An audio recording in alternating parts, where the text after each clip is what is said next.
Mabuhay Taiwan. 안녕하세요. Guten Tag. Bonjour. สวัสดีครับ Xin chào tất cả các bạn. Alongba. Konnichiwa. I chose to study in NCKU because it's ranked as one of the best universities in Taiwan. That's how I knew the quality of the courses that I was going to take. And also because it's located in Tainan, which I was interested not only in the courses but also in a culturally enriching experience. NCKU is also very good, very famous for its reputation in terms of education in Taiwan, and it's offered me a great scholarship. That's why I was not hesitant to take this chance. I would really recommend the Banyan Garden. I think it's beautiful. The trees are really mesmerizing, and I like to go there in the morning when there are not many people. To learn Chinese is not easy, it's very difficult. But here, I'm so glad, I'm so thankful because NCKU provide a free 1-year Chinese course for all international students. After having the free Chinese courses, I will be able to speak one of the biggest languages. So I saw it as an opportunity.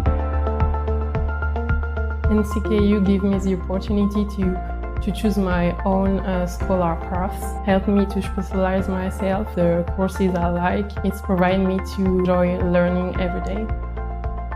Course which is very related with my expertise is about HIV care, and the second one is about research development. This university provides HIV and public health epidemiology course, which is very connected.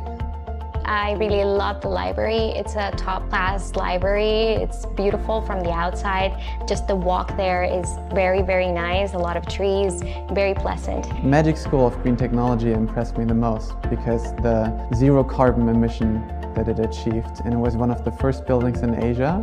It was really impressive to see the latest technology in one of the buildings on campus.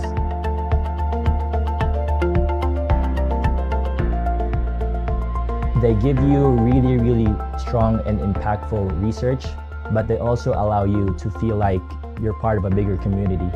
So in terms of being able to participate in a lot of multicultural events, being able to participate in a plethora of student activities, volleyball teams, basketball teams, dragon boat teams. So it doesn't really matter where I was coming from or was it if I was a foreigner or not. But as long as they saw a ready and capable individual, they'll immediately put you in a team and make you feel that you're part of a bigger family. NCKU gave me the opportunity to enjoy my study. My life in NCKU is really intensive but lots of fun. NCKU offers great education, friends for life, and opportunities to achieve whatever you want in the future. Hola, my name is Paola. I am from Nicaragua and my department is IMBA. Namaste, I'm Divya. I'm from India. My major is electrical engineering. Our life in NCK is really Awesome.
Senpai Taiwan. 안녕하세요. Guten Tag. Bonjour. สวัสดีครับ Xin chào tất cả các bạn. 알롱베밍글라바. Konnichiwa.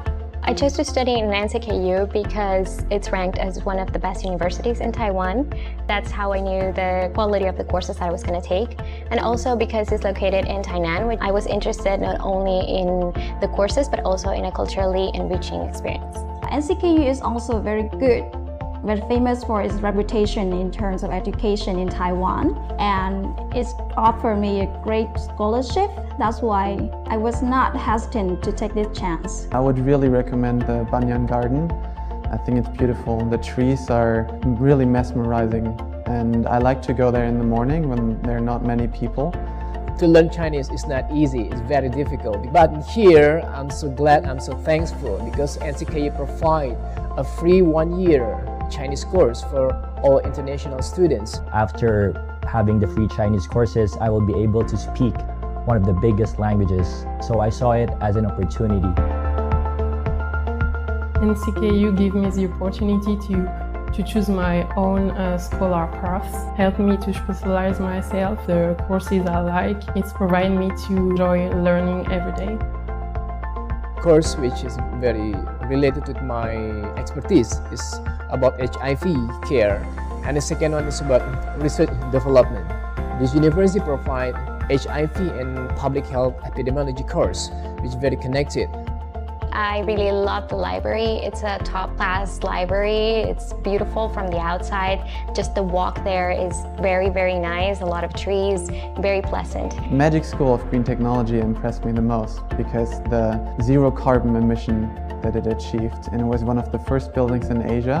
It was really impressive to see the latest technology in one of the buildings on campus.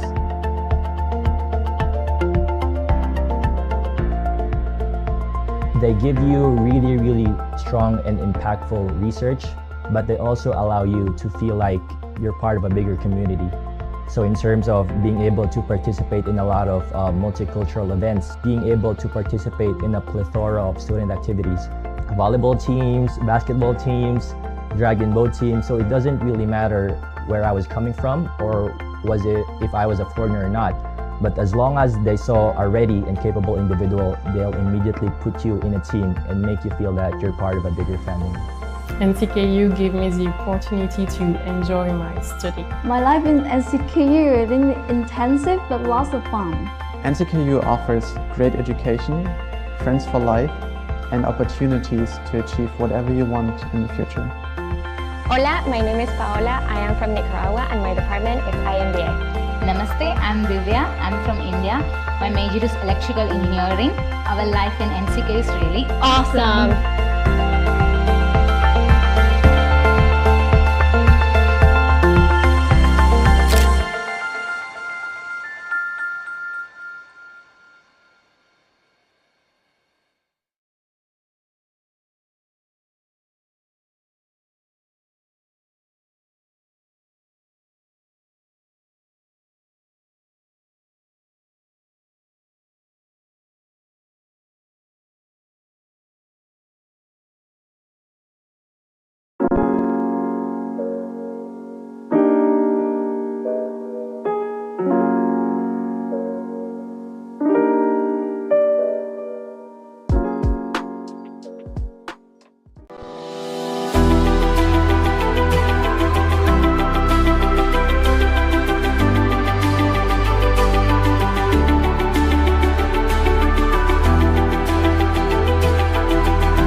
Mabuhay Taiwan. 안녕하세요. Guten Tag. Bonjour. สวัสดีครับ Xin chào tất cả các bạn. 알롱베밍글라바. Konnichiwa. I chose to study in NCKU because it's ranked as one of the best universities in Taiwan. That's how I knew the quality of the courses that I was going to take. And also because it's located in Tainan, I was interested not only in the courses but also in a culturally enriching experience. NCKU is also very good, very famous for its reputation in terms of education in Taiwan, and it's offered me a great scholarship. That's why I was not hesitant to take this chance. I would really recommend the Banyan Garden. I think it's beautiful. The trees are really mesmerizing, and I like to go there. NCKU provide a free 1-year Chinese course for all international students. After having the free Chinese courses, I will be able to speak one of the biggest languages. So I saw it as an opportunity. NCKU gave me the opportunity to choose my own scholar paths, helped me to specialize myself, the courses I like. It's provided me to enjoy learning every day. Course which is very related with my expertise is about HIV care, and the second one is about research development. This university provides HIV and public health epidemiology course, which is very connected.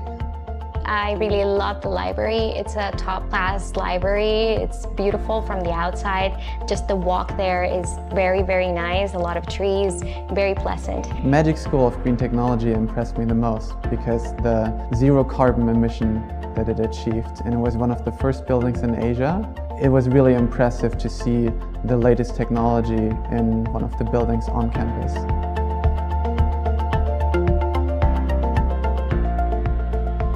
They give you really strong and impactful research, but they also allow you to feel like you're part of a bigger community.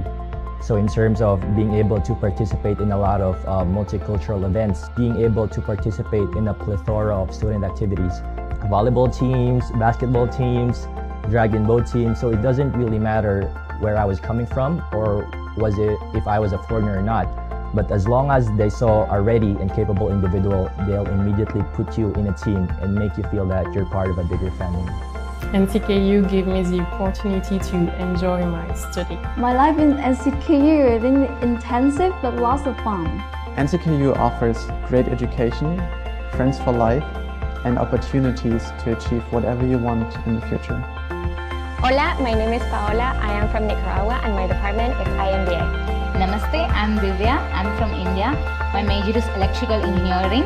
Our life in NCK is really awesome.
Mabuhay Taiwan. 안녕하세요. Guten Tag. Bonjour. สวัสดีครับ Xin chào tất cả các bạn. 알롱베밍글라바.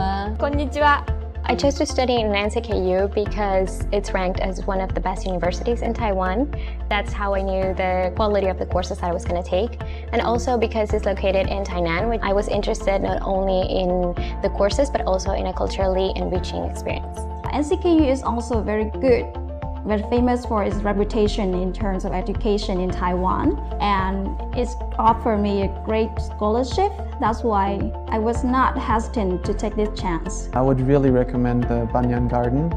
I think it's beautiful. The trees are really mesmerizing, and I like to go there in the morning when there are not many people. To learn Chinese is not easy, it's very difficult. But here, I'm so glad, I'm so thankful because NCKU provide a free 1-year Chinese course for all international students. After having the free Chinese courses, I will be able to speak one of the biggest languages. So I saw it as an opportunity. NCKU gave me the opportunity to choose my own scholar paths, helped me to specialize myself, the courses I like. It's provided me to enjoy learning every day. Course which is very related with my expertise is about HIV care, and the second one is about research development. This university provides HIV and public health epidemiology course, which is very connected. I really love the library. It's a top-class library. It's beautiful from the outside. Just the walk there is very, very nice. A lot of trees, very pleasant. Magic School of Green Technology impressed me the most because the zero carbon emission that it achieved, and it was one of the first buildings in Asia. It was really impressive to see the latest technology in one of the buildings on campus.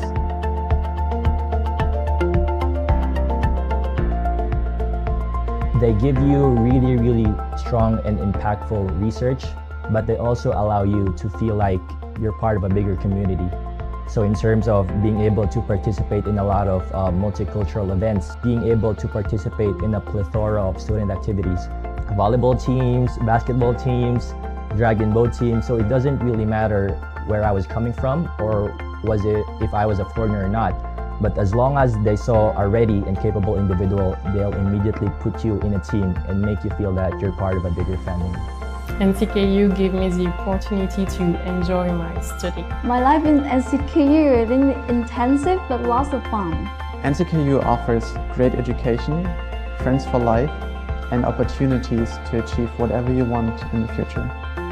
Hola, my name is Paola. I am from Nicaragua and my department is IMBA. Namaste, I'm Divya. I'm from India. My major is electrical engineering. Our life in NCK is really awesome.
Mabuhay Taiwan. 안녕하세요. Guten Tag. Bonjour. สวัสดีครับ Xin chào tất cả các bạn. Along by Menglava. Konnichiwa.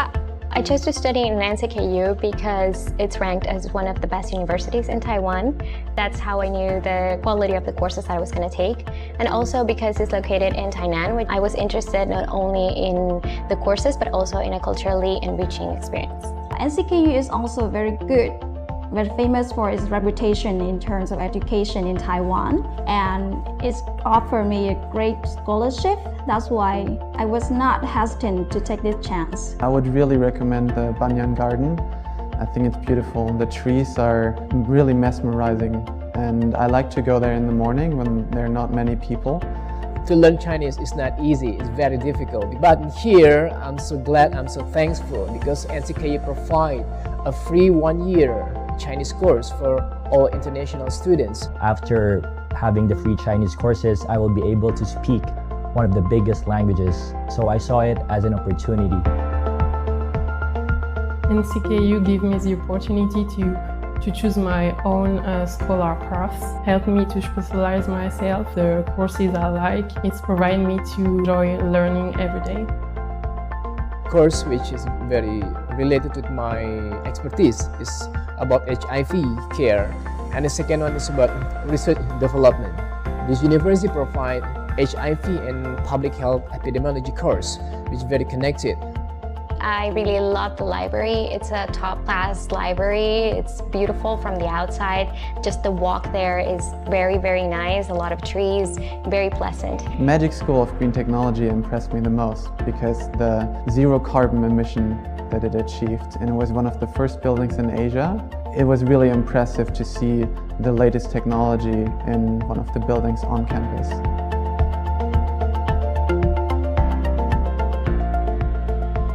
They give you really, really strong and impactful research, but they also allow you to feel like you're part of a bigger community. So in terms of being able to participate in a lot of multicultural events, being able to participate in a plethora of student activities, volleyball teams, basketball teams, dragon boat teams. So it doesn't really matter where I was coming from or was it if I was a foreigner or not.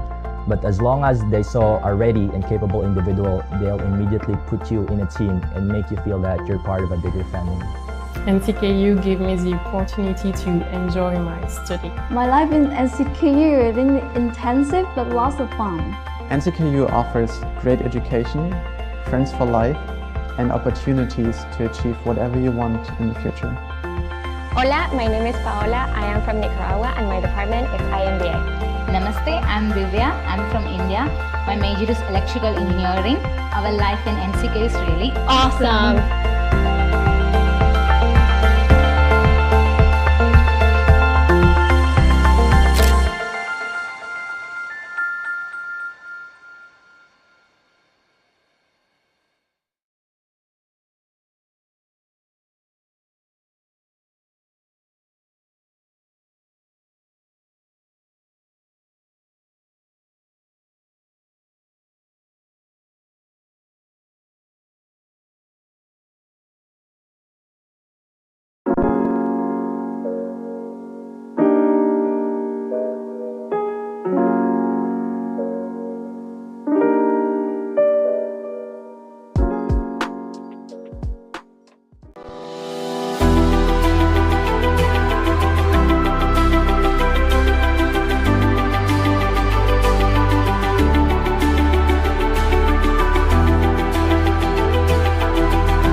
Mabuhay Taiwan. 안녕하세요. Guten Tag. Bonjour. สวัสดีครับ Xin chào tất cả các bạn. Along Bengalava. Konnichiwa.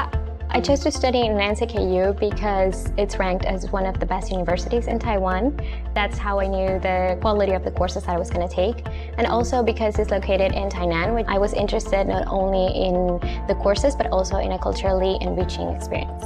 NCKU is also very good, very famous for its reputation in terms of education in Taiwan, and it's offered me a great scholarship. That's why I was not hesitant to take this chance. I would really recommend the Banyan Garden.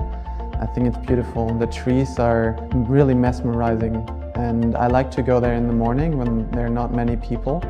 To learn Chinese is not easy, it's very difficult. But here, I'm so glad, I'm so thankful because NCKU provide a free 1-year Chinese course for all international students. After having the free Chinese courses, I will be able to speak one of the biggest languages. So I saw it as an opportunity.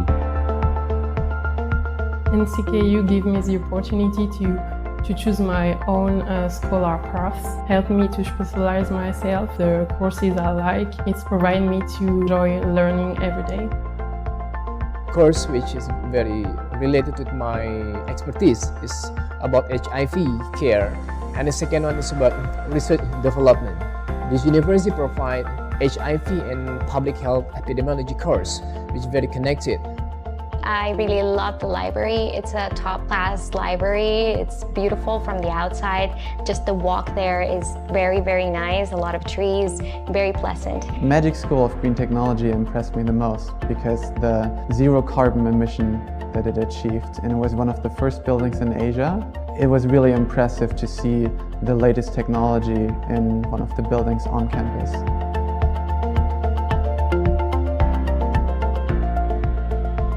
They give you really, really strong and impactful research, but they also allow you to feel like you're part of a bigger community.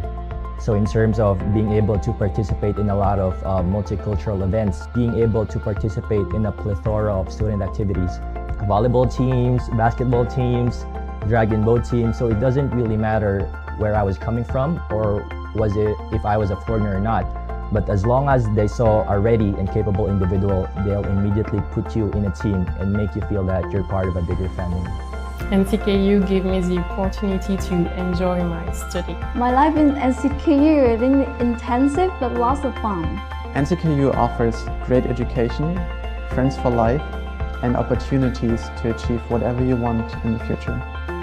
Hola, my name is Paola. I am from Nicaragua and my department is IMBA. Namaste, I'm Divya. I'm from India. My major is electrical engineering. Our life in NCK is really awesome.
Mabuhay Taiwan. 안녕하세요. Guten Tag. Bonjour. สวัสดีครับ Xin chào tất cả các bạn. Along by Menglava. Konnichiwa. I chose to study in NCKU because it's ranked as one of the best universities in Taiwan. That's how I knew the quality of the courses that I was going to take. And also because it's located in Tainan, I was interested not only in the courses but also in a culturally enriching experience. NCKU is also very good, very famous for its reputation in terms of education in Taiwan, and it's offered me a great scholarship. That's why I was not hesitant to take this chance. I would really recommend the Banyan Garden. I think it's beautiful. The trees are really mesmerizing, and I like to go there in the morning when there are not many people. To learn Chinese is not easy, it's very difficult. But here, I'm so glad, I'm so thankful because NCKU provide a free 1-year Chinese course for all international students. After having the free Chinese courses, I will be able to speak one of the biggest languages. So I saw it as an opportunity. NCKU gave me the opportunity to choose my own scholar paths, helped me to specialize myself, the courses I like. It's provided me to enjoy learning every day. Course which is very related with my expertise is about HIV care, and the second one is about research development. This university provides HIV and public health epidemiology course, which is very connected. I really love the library. It's a top-class library. It's beautiful from the outside. Just the walk there is very, very nice. A lot of trees, very pleasant. Magic School of Green Technology impressed me the most because the zero carbon emission that it achieved, and it was one of the first buildings in Asia. It was really impressive to see the latest technology in one of the buildings on campus.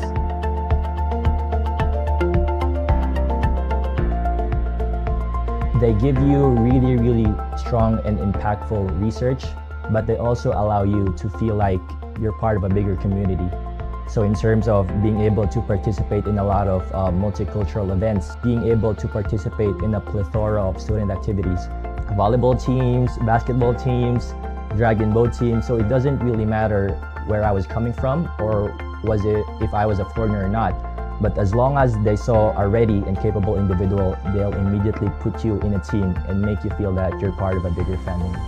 NCKU gave me the opportunity to enjoy my study. My life in NCKU is really intensive but lots of fun. NCKU offers great education, friends for life, and opportunities to achieve whatever you want in the future. Hola, my name is Paola. I am from Nicaragua and my department is IMBA. Namaste, I'm Divya. I'm from India. My major is electrical engineering. Our life in NCK is really awesome.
So when I first came, I did immunology and microbiology.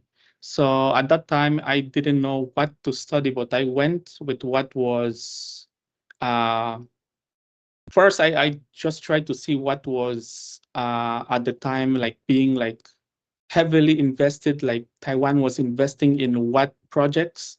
At that time, it was like in cancer. So I said, okay, well, this is the best way to go.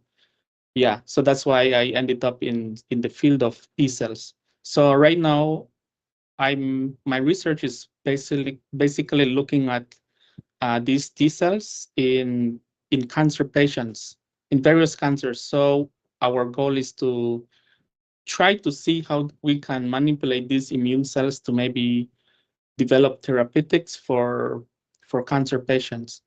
And our cohort is mostly people with liver cancer or maybe pancreatic cancer. Yeah, so that's basically my research that I'm doing here in Taiwan. Okay, cool. I am getting some feedback from the on-site people. I apologize. Excuse me, Amador.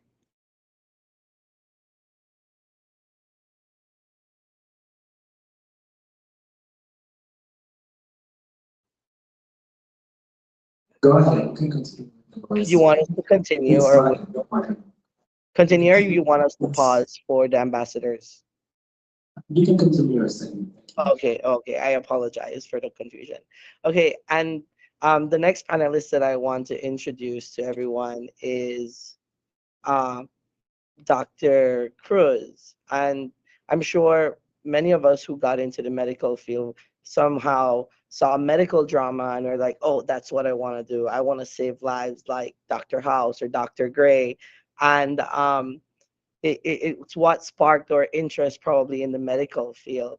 But Dr. Cruz, just very briefly, Dr. Cruz is a medical doctor, and she is the first emergency medicine specialist in Belize. She graduated from Universidad Latina de Costa Rica as a medical doctor, and then she proceeded to do her residency in Politécnico Nacional in Mexico, where she focused on emergency medicine. She holds a master's degree as well in administration of healthcare institutions. Dr. Cruz, welcome. And can you tell the listeners a little bit more about yourself, maybe some stuff that I did not was able to introduce about yourself? Good morning. Thank you for the invitation. Well, a little bit of for myself, like why healthcare? Well, medicine for me it was not about the saving lives when I chose medicine. It was more about knowing how the body functions. That called my attention. Since I was not disappointed, I learned about everything that I was about. And emergency medicine, actually, I fell in love with it.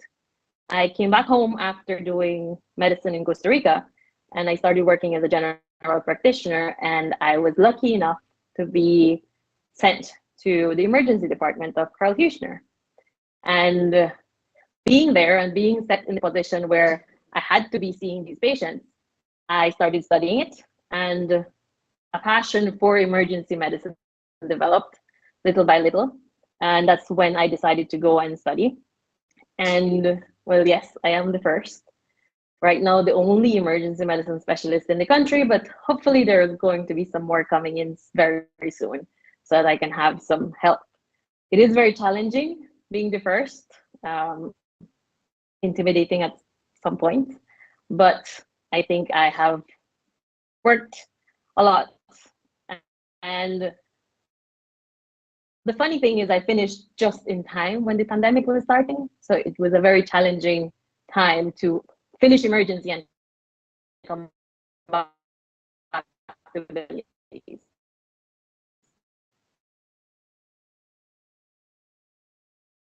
Mm. I could imagine how difficult, the transitioning from school life and being thrown right into the middle of a pandemic and having to deal with bringing basically everything that you learned into the classroom into actual practice must have been very difficulty. But we're looking forward to hearing more from each one of our panelists. And again, like what Amador had mentioned in the beginning, if you have any questions for either of our panelists, go ahead and put them in the chat. Make sure to address your questions to the panelists that you want to hear your questions from. So moving along, we are all international students, or we've all studied abroad. And for many students who leave Belize for international studies, it is perhaps the first time that they've lived far away from home, being far away from a support system, or being far away from just getting rice and beans, or fried chicken from lychee or kickdong fence. So I want to take this opportunity to ask each of my panelists what was their experience like living abroad. Dr. Cruz, I would like to start with you. My experience, I think it's similar to a lot of Belizeans. Leaving Belize was not the first time I left home, so that made it a little bit different. So for me to go to high school, I grew up in a small little village that growing up, there was no high school there. So I had to leave home in order for me to be able to attend high school. So I had left home from when I was very, very young. So for me, it was just continuing. It was not something I had to think about. It was just the normal thing to do. You had to leave to be able to study. So missing things from home, yes, you always miss them, but I think it makes you love home a little bit more.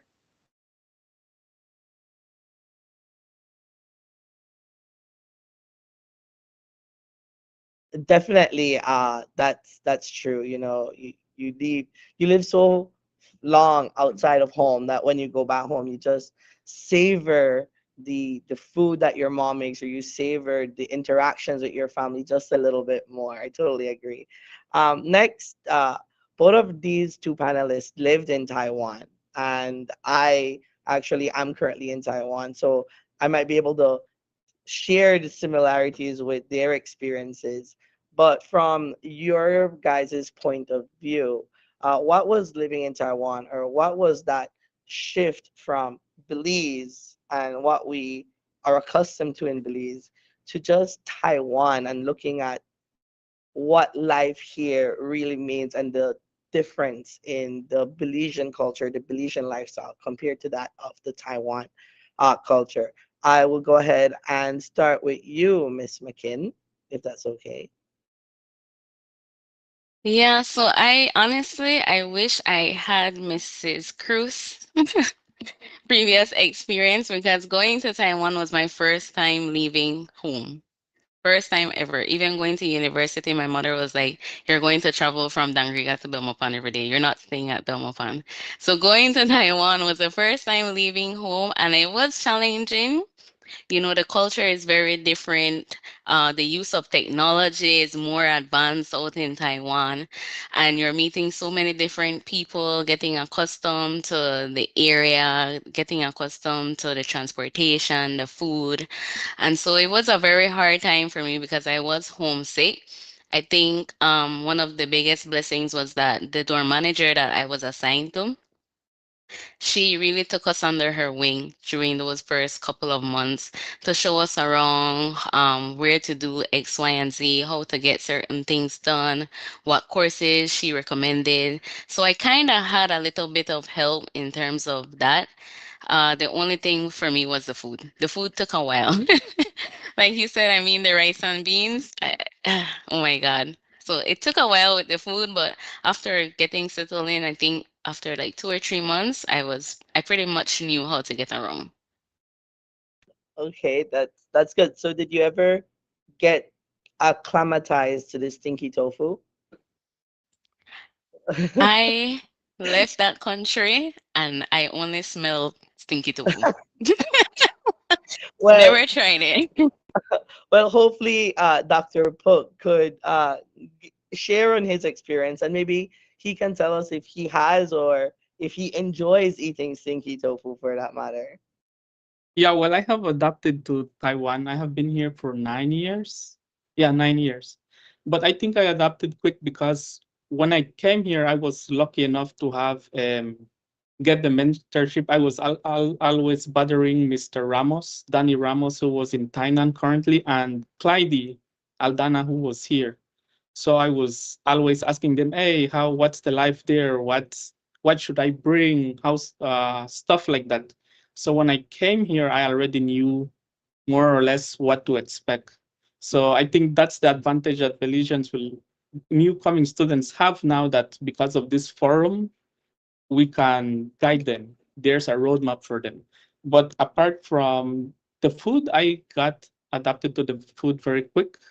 And the other thing that I found, that maybe because when I came, I came through MOFA. So it was mandatory for me to learn the language. And I think after I learned the language, it became very easy for me. I didn't have to, yeah, because I remember the first time when I came, I got sick.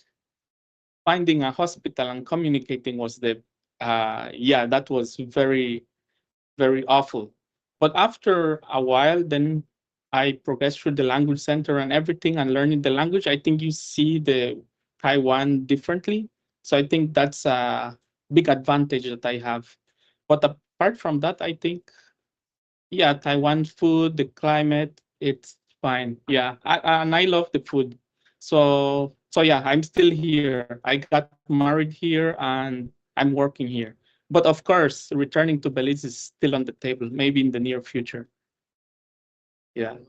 Okay, very cool. So, Ms. Cruz, I know you studied mainly in Spanish-speaking countries. Did you find any obstacles with that? You know, because I guess different regions or different Latin American countries may use different words compared to us in Belize that, we talk the way we talk. So did you find any difficulties with the language? I realized that the Spanish that we speak is not the official Spanish.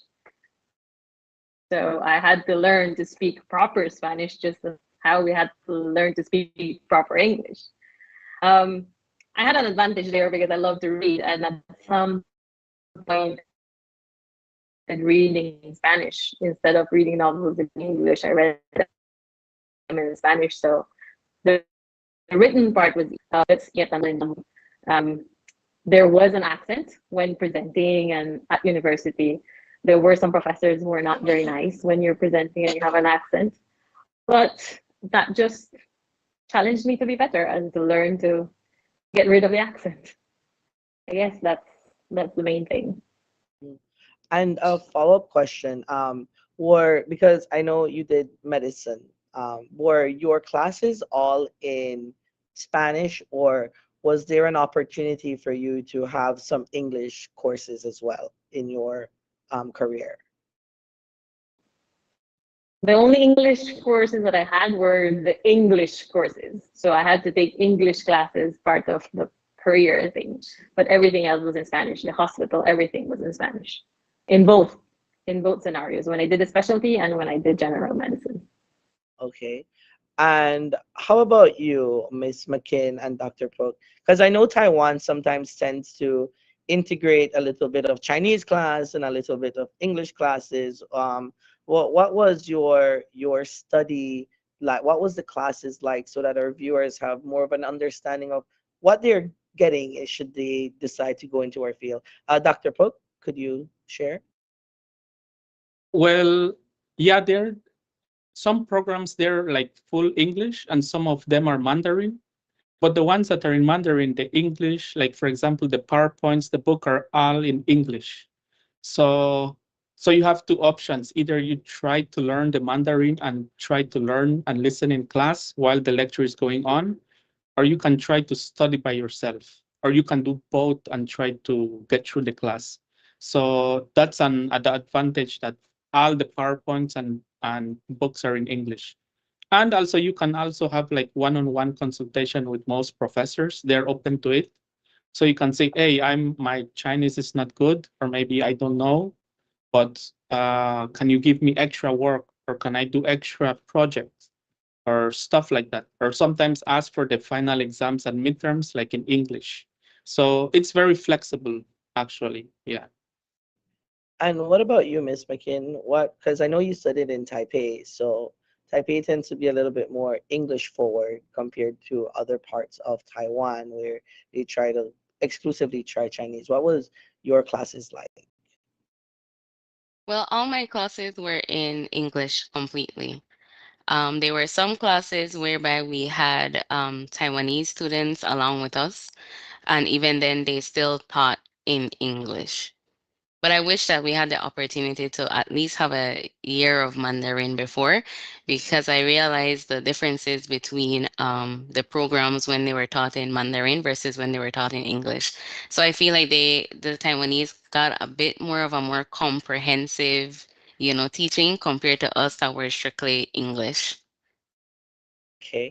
Yeah, I know sometimes even with our own department, we advertise as a international English school, and when we compare our classes to the local classes, it seems like the teachers are more energetic when they're teaching their local students. So it makes you wonder, are we getting the full educational experience? But I think that's part of the language barrier and studying in a different country, and just needing to do your own research, like what Dr. Cruz said, or just need to read on your own. You need to just try to acclimatize to the environment that you are as best as you can. So with that, I want to move on to uh, the part that we're here, which is the job seeking for the future students who are leaving university, or for those who might not know what field to go into. So I named this segment "Returning Home or Not." uh, a search for job. So I will not question anyone's patriotism to Belize. I know we all love Belize. Belize will always be home. There's a joke that you can go back, you can leave Belize and return 20 years later, and the same pothole will be on the same street that you left it. But that's just the consistency of love that we have for our own country. Um, but yeah, whether we go back home after earning our degrees or we stay in the country that we studied or go to another country, that's one of the factors that I think a lot of graduating students struggle with. So I want to start with Dr. Pook because I know you stayed in Taiwan. What were some of the influencing decisions that contributed to you staying here? Well, I'm still going back to Belize. I'm loyal to Belize. But one of the things why I stayed here is because like in Academia Sinica where I'm working, it's a institute funded by the government. And so what it does is that we collaborate with a lot of hospitals. So it's easy for us to get like cancer patients or any patient that have any study focus that we want to do. So that's the advantage, and we have all the facilities required. And I stayed because there's a difference when pursuing a PhD. I don't think a PhD is necessary um, for you to be successful. So it all depends on your end goal of what you want to achieve. For example, if you want to go to industry, you really don't need a PhD to be in the industry. A master's is fine. You can start your own biotech or work for a biotech. Now, I think going for a PhD is most of the time you want to be in academia, meaning you want to be a professor at some point. So that's why I'm still here, because my end goal is to be a professor. So for that, I need the postdoctorate training, which means that training would give me like how to apply for grants, how to manage PhD students, how to find collaborators and stuff like that. So right now, one of my work is finding collaborators, and yeah, so it's basically trying to communicate with people and solving stuff together. So that's this training what I'm getting now. So after I feel that I have had all this training, then my next move is to move. Hopefully by that time we have maybe University of Belize would have a university hospital. Then it's more easy for me to conduct my own research there. So I can have the lab, and then we have patients coming in maybe with cancer, and then we can do research related stuff like that. Yeah. So that's why I'm still here in Belize. I mean in Taiwan. Well, it so happens that we have someone who does health planning at the Ministry of Health. So if we're lucky, she can emphasize that to the Minister of Health and have us have our own university medical hospital. But Ms. McCain, you decided to go back home. You didn't decide to stay here. Can you share to us what were some of the factors that influenced your return back home? Well, one of the biggest reasons that I decided to come back home was because I have a daughter. So she was like the major influence, for me to come back home.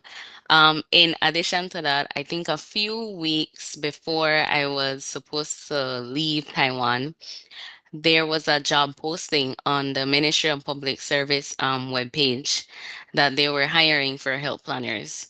And so my friend sent me the link and I decided to apply. And I think 2 weeks after, they responded and told me that I had moved on to the second round, which was interviews. So I was like, okay, this is a possibility of me getting promoted after returning back home. And so I banked on that, basically, hoping that they would give me the job. And I said, you know what? I think it would be better for me to return home because I really didn't want to stay in Taiwan and then not continue in the healthcare field. Maybe if I had learned Mandarin, it would have been different because then I could have any post that wanted someone that was bilingual in maybe English and Mandarin, maybe I could have applied for that. But unfortunately, I only know English and a little bit of Spanish. So I was like, you know what, let me take the risk and go back home, see if I get the job. And then if I don't get the job, well, then we'll just move on from there and then see what comes next. So those were the two reasons why I decided to come back home. And thankfully, I got the job. I actually got the news that I got the job the day after I landed back home. So that was like perfect timing. Yeah, that sounds very good. So then you barely you on jet lag, you just showed up to work the next day, half sleeping, still not acclimatized back to the Belizean time zone, but you're there on the morning. That's good. And Dr. Cruz, we know that there's a global medical shortage. Um, you studied in Costa Rica, you studied in Mexico, and you decided to go back home. I assume you could have practiced anywhere in these two countries or even back home. But can you tell us a little bit more as to your decision to return to Belize? Well, when I finished med school, everything that I thought about was coming back home. I never considered staying. However, I did work in Costa Rica for a year before coming back home. So I did have the experience of working, and I really learned about the country that year because I was working for a volunteer organization. So I actually got to go to the small towns, to the small villages, to the remote areas. And I really learned about what Costa Rica was about outside of the metropolitan area. And that introduced me to volunteering and traveling and working as a doctor traveling. But I wanted to come home. So I came home and I worked, and I really fell in love with emergency. So I went back and I did emergency medicine in Mexico. And I was tempted. The food almost got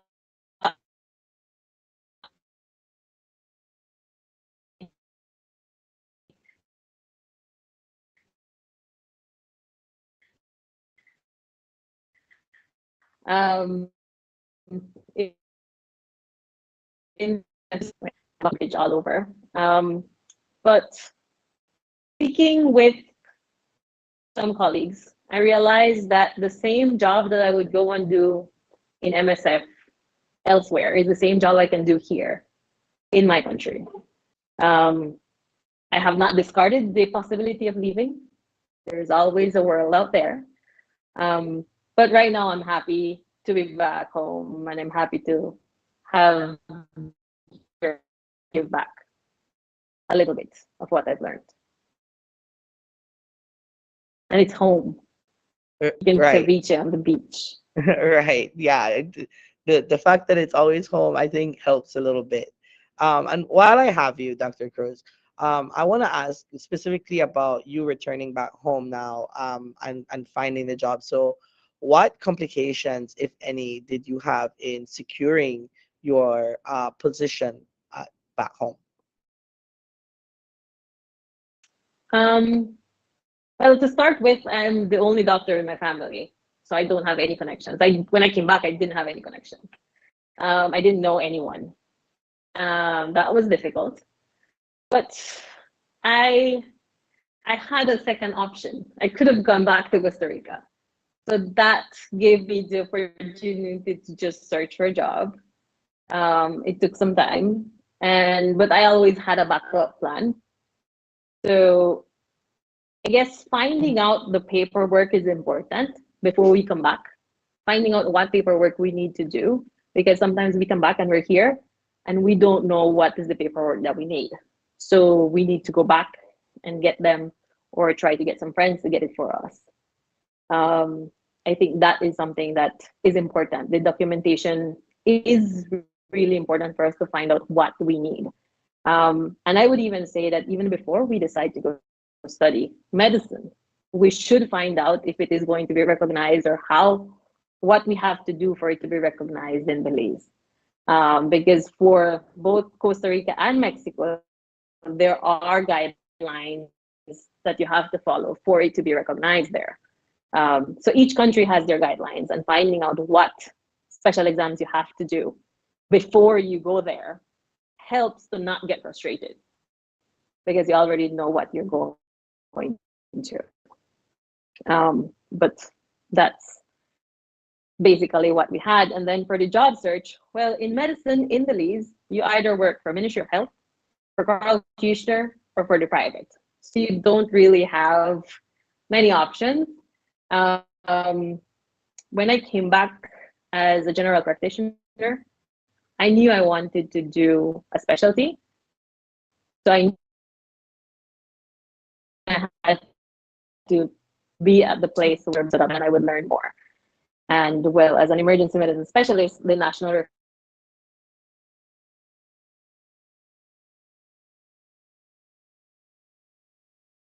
Okay. Okay. Thank you, Dr. Cruz. Dr. Pook, I address my question now to you because you're here in Taiwan, and we know for some reason or another, Taiwan sees foreign face and they say, ah, English teacher, yeah. But you're actually working in your degree, you're actually working in research, and you work for Seneca. So can you tell us a little bit about what your job search was like after you completed your graduate program? How did you come across Seneca, and what were some of the documentations that you needed to have presented to Seneca for you to get accepted? Yeah, I think it's similar like to other degrees, like depending on your niche. Like for example, if you're into electrical engineering or engineering student, you already have a set of top companies that you want to work or aspire with, such as NVIDIA, TSMC, down the line. So it's similar like in my case, as studying, I already had more or less knew the companies or like government facilities that offer jobs what I was studying. So that's why when I came to Taiwan, I focused, because students also have to realize that when doing a master's, there are two different type of masters. They're like the thought masters, which is more, you take more courses, and then at the end you have like a mini project. And then they're like the research masters, where you do like a full semester of research, and then plus some of your courses. So in that way, it prepares you like for publications. So when you go to PhD, you have the option to either do PhD alone or combined as a master's. So throughout that time, you just if you focus on research, you get to publish your papers. And that really helps a lot when applying to jobs here in Taiwan, especially like in the research field. So I think that was an advantage that I had, because my published papers were in aligned with what I'm doing here, like all of the techniques I had learned before. And so I think that was one of the stuff that helps any person that want to get into academia, and especially in research. Yeah. And for finding jobs, yeah, that's why I tell many students when applying for a scholarship or any job, just send applications. I think I sent over 12 or 15 emails to different professors. From those 15, maybe just like 8 of them replied. And from those 8, just like 4 of them said that, okay, we can talk for an interview. So you don't lose nothing about sending emails or contacting people everywhere. Yeah. So I think we just have to be prepared to think openly and try to find different opportunities, and just try, even if you don't succeed in it. Yeah.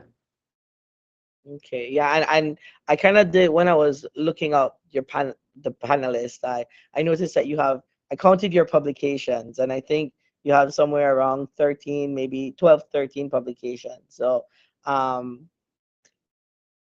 will say that Taiwan does make an influence, or they try to push for publications, especially with research, in medical research, for that matter of fact. But Miss McKinn, I want to turn to you now, because you work for the ministry, like the actual ministry. You know, you're right there in the heart and soul of the everyday public servant going to work every day. What was the documentations that you needed, and did you have any problems with getting your accreditations from Taiwan to Belize? Was there any problems with those documents or stuff like that?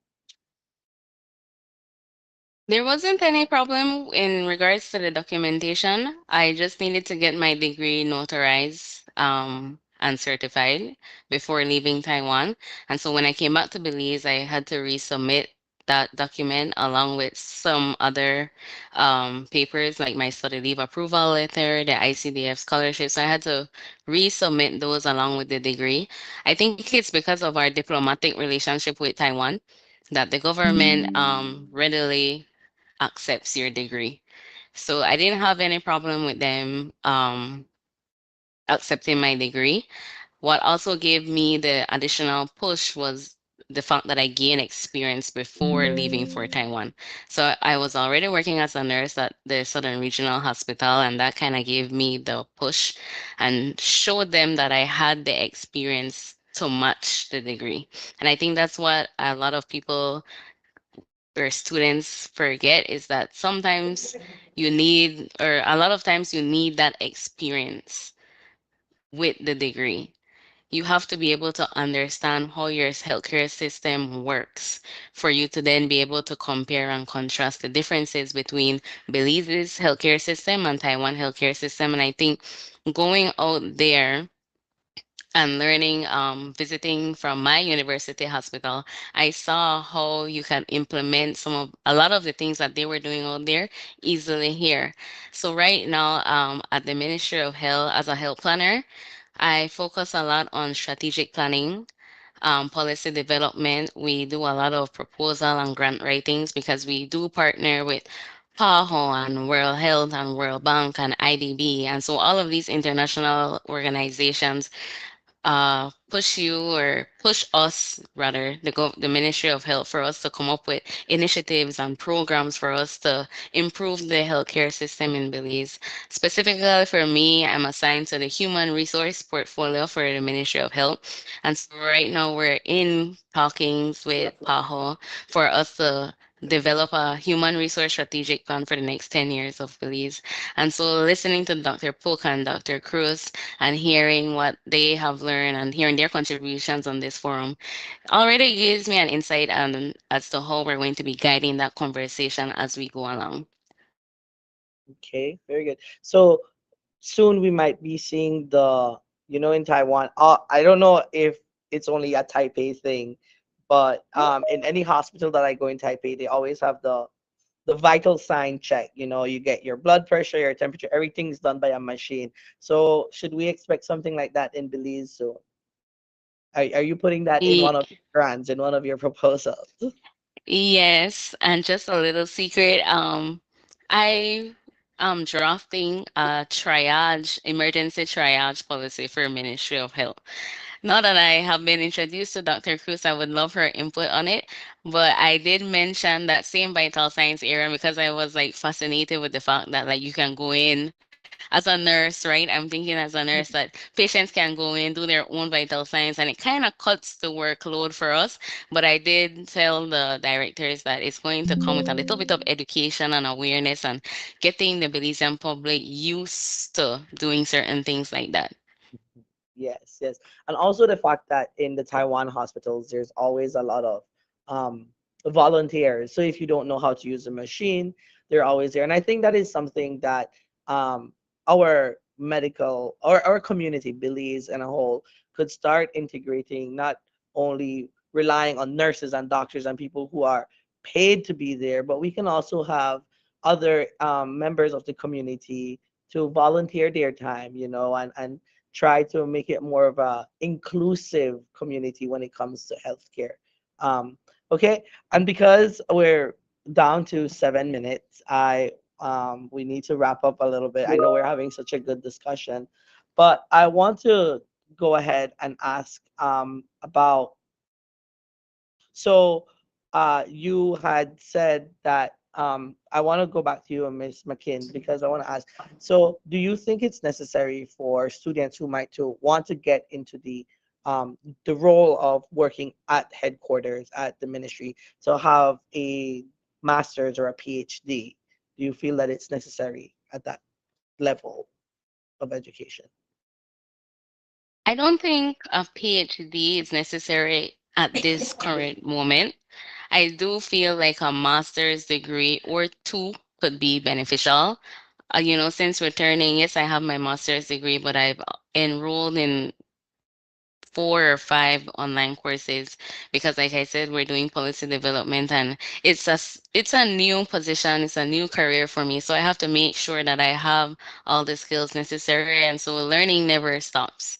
I feel like if you're put into a certain position, you have to make sure that you're always strengthening your skills and your expertise because you're representing your country, especially if you're going to workshops in other countries. You have to make sure that you are able to effectively contribute to conversations. So I feel like a master's degree or two, because I'm thinking about getting another one, is always necessary in Ministry of Health. Okay, very good. And Dr. Cruz, I know you hold a master's degree in administration, at healthcare institutions, but you're a practicing doctor. My question is, do you also contribute to maybe on a more mm, policy making wise, because you're the first and you're trying to build a career, not only a career, but you're trying to build an entire new department inside the healthcare system of Belize. Can you talk a little bit about what that's like, and how does your master's degree help you to accomplish those goals? Actually, I wear many hats because I am the head of department at KHMH. So I do administrative, I do clinical. So I do both while I'm there. And I'm also involved in education with Ministry of Health and KHMH.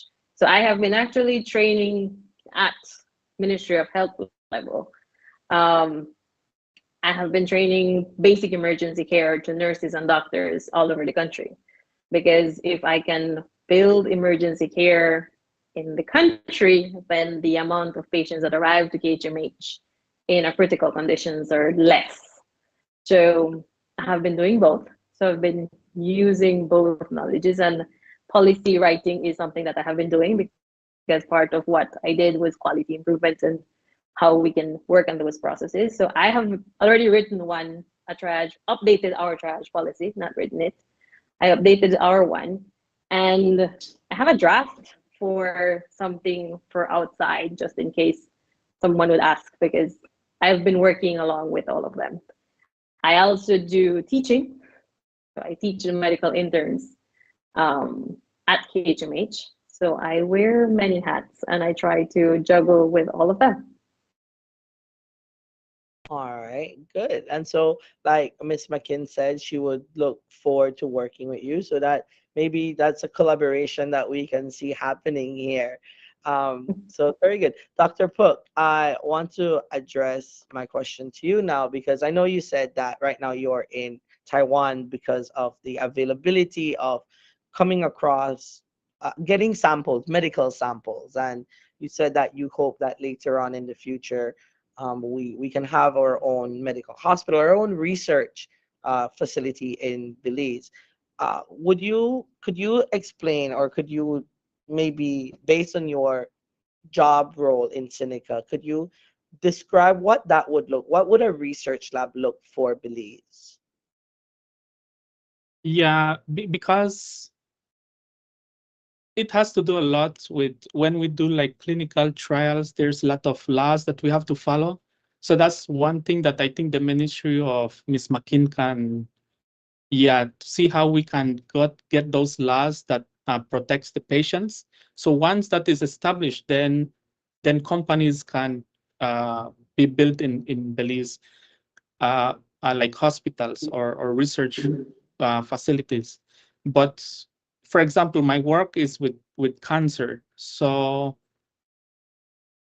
what we notice is that cancer is sometimes region specific.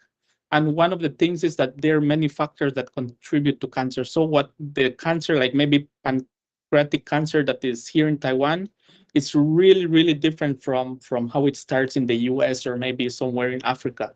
So data from Belize, I don't think there's no data from Belize about about cancer patients, I assume I have tried finding data and there's no data of the percentage of those stuff.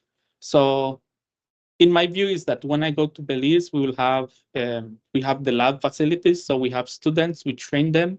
So then we start to develop different methodologies on how to screen people, and maybe can have biomarkers for to detect cancer in the early beginning, and then we start to like treat them at a very early stage. So those are stuff that I hope to in the future. That's what I hope that we would have in Belize.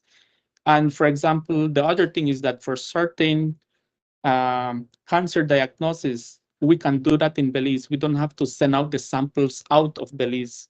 For example, if our lab would also be able to do, like, for example, if a patient has some bacterial infection and we want to know what bacteria is that, we don't have to send the samples outside for bacterial co-culture. We can do that in Belize. Because I think right now we don't have that. Maybe I'm wrong, but for what I know, most of the samples, they are shipped out of the country and then to diagnose properly. Yeah. Yeah, no, because as I said, my lab focuses on bacteria specifically, and also when I was trying to find some research on bacteria to incorporate into my thesis, just because I want to bring it all back home, it was very hard to find that data. But like you said, getting policies change, because like in Taiwan, for example, um, just going back to a little bit of what I know based on our lab, we deal with probiotics as well and prebiotics. And we know in Taiwan, certain bacteria can be used as a probiotics, whereas in the US, they have different laws that regulate how we use probiotics. Even fecal transplant, for example, in Taiwan, we can do it, but in the US, in Taiwan, it depends on which strain you have, and then in the US, it's something that is practiced. Okay, so I have about 5 minutes, and I take this time to open the questions to anyone on site or on online. And I see I have one question here by oh so Mr. Put, how about medical history of patients using a card? Uh yeah, so I think this probably is addressed to Miss McKin, because I think you were referring to, like, in Right. Taiwan. It's because Ms. McKin mentioned about her proposals. I just typed what about Right. medical records of, because what I noticed is that, well, we in Taiwan, we noticed that we rarely get antibiotics when we go to a hospital here. But Mm. my times being in Belize, I see that we are prescribed a lot of antibiotics. So I think having like prescriptions of history of patients is very good, because if you see now, we have an increase of cancer occurrence in Belize, and it's increasing. So that would be a good way to keep track of what medications people are taking. So if you visit Dr. A this week and you go to another doctor the following week, he can know what stuff you were prescribed, and yeah, just to reduce risk of overdosing.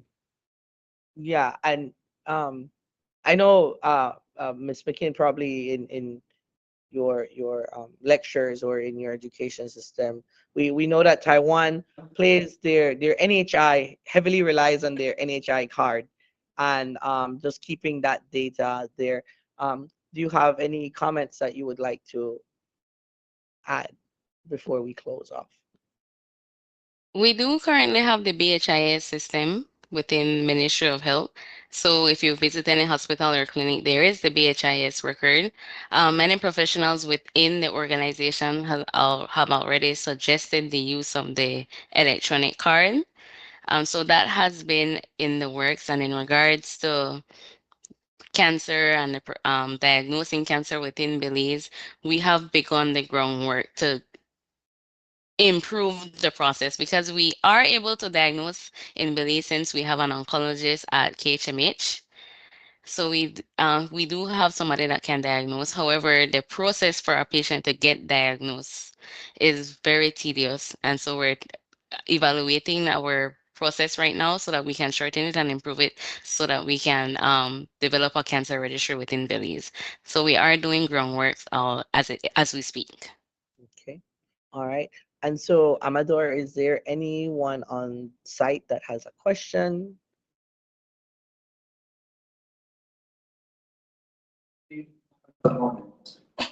If there is no one on site, I believe that is our time. And so I want to thank each of my panelists for joining us in this conversation. And I would also like to thank the University Kaohsiung, the University in Tainan for having us as hosts. And I hope to see each and every one of you working together to make a better healthcare system for Belize. So with that, thank you. And Amador, I turn over to you. Thank you very much, Mr. Torres, for a great job at creating a fruitful discussion and starting our day in full force. Just a brief overview of Mr. Jason Torres, who has just moderated the first panel. He hails from Moijoa Town and is a science enthusiast with a passion for medical health. He strongly advocates for dialogue among interdisciplinary communities and believes that reform starts with his contribution, as we have clearly seen today. He's earning a master's student in clinical research at National Young Chinatown University. Thank you very much again, Mr. Torres, and thank you as well to our panelists. I believe that it was very insightful, and not only our panelists, but also, as you have seen, even the panelists a little bit today. So thank you very much. And as we continue, we will go to our national anthem. We have done the first segment, but in order to establish the protocol of and giving the respect and the reverence to our guests here today, we will begin with our national anthem of Belize.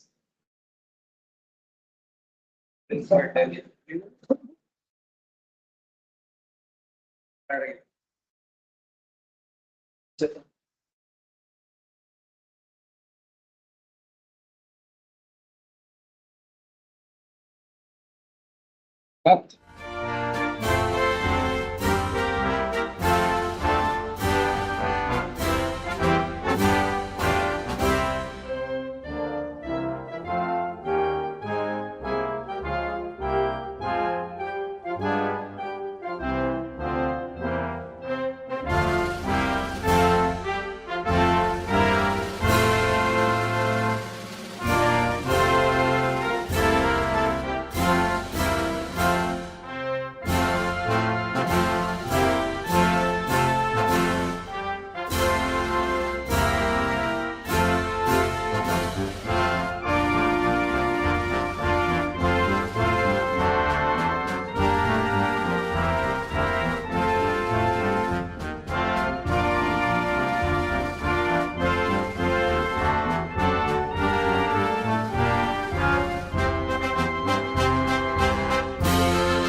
We will now be having a strong attempt of the public. Okay.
Thank you very much. You may be seated.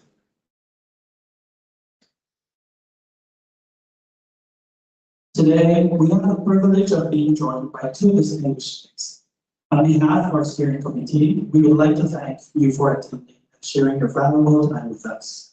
First, we would like to welcome National Chincom University's Director and Professor of Pharmacology at the College of Medicine, oversees students and scholars services at the Office of International Affairs, Director Chen Fei Antonio Chan. We welcome him to give his remarks.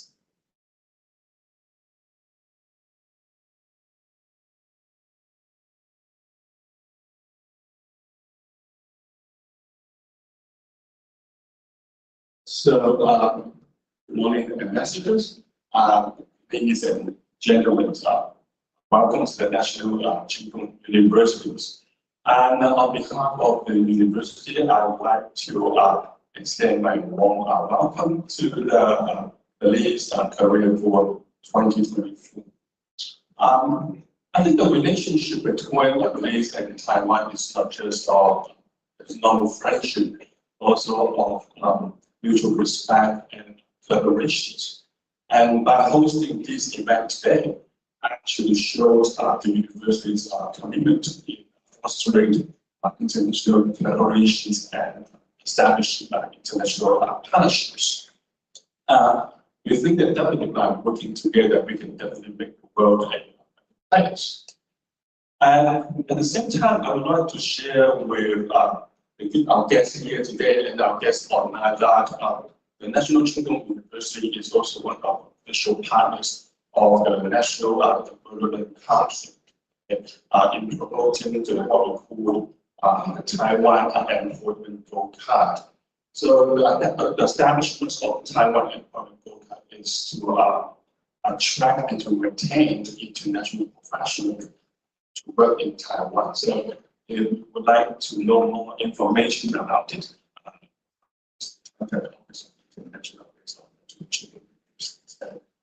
because I think the time implications. Finally, what I want to say is I wish you all have a nice day. Thank you very much. Thank you. Thank you very much, Director Chan, to your university for having us here. Now, let us welcome Ambassador of Belize to the Republic of China. Her Excellency, Dr. Henry Spitz, who will deliver her opening remarks.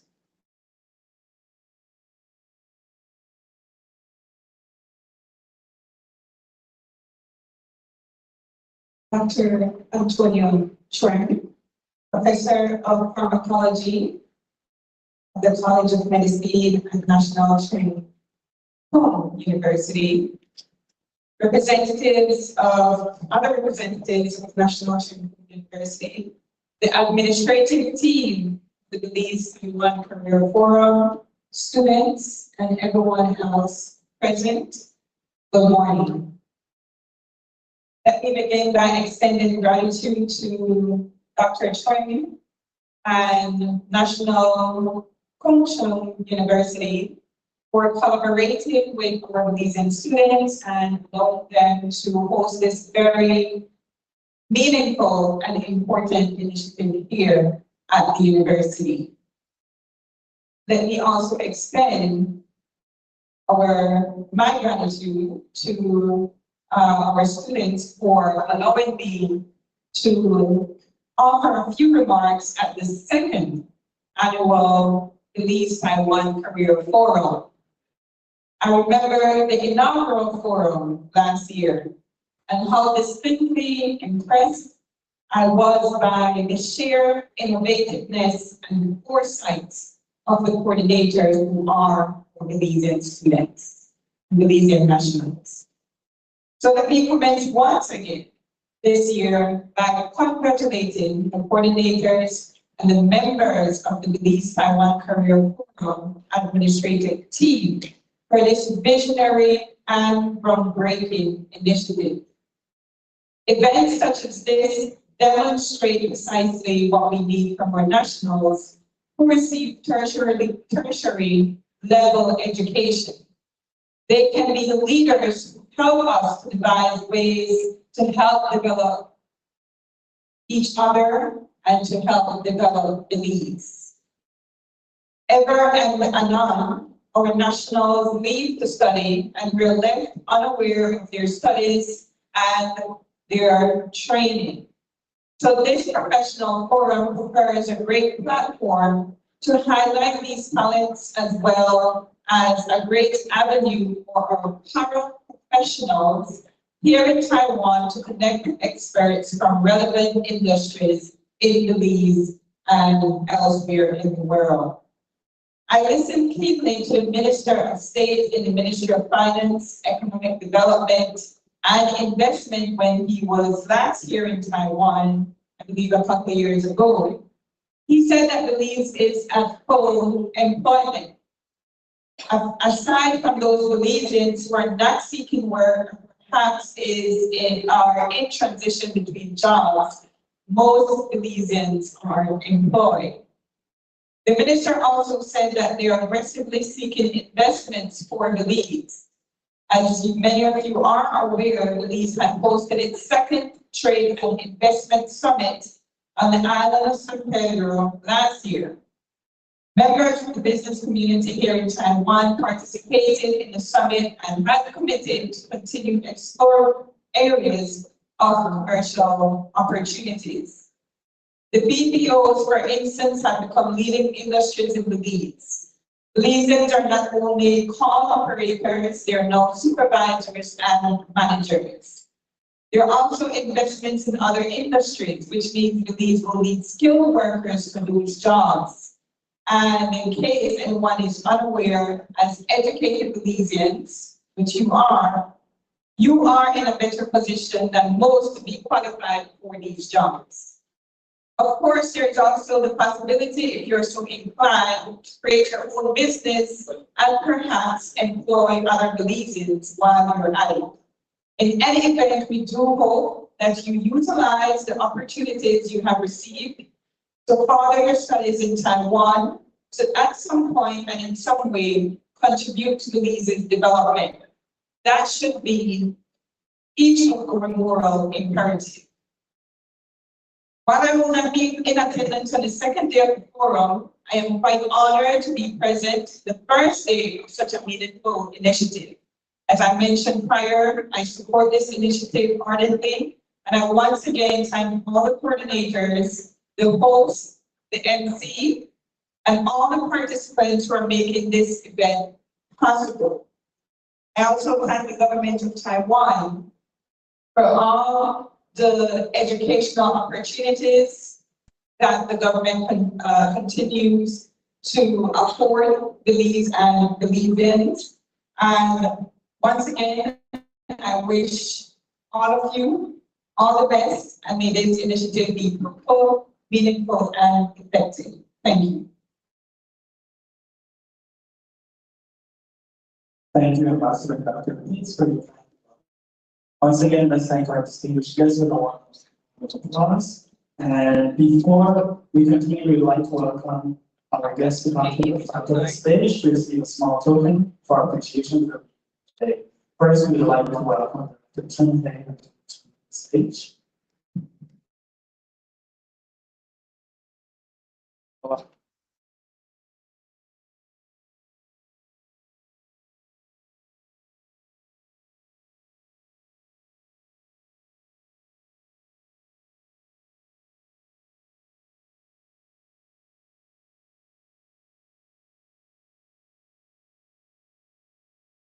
Thank you very much. Next, we welcome Her Excellency Dr. Candy Spitz on the stage.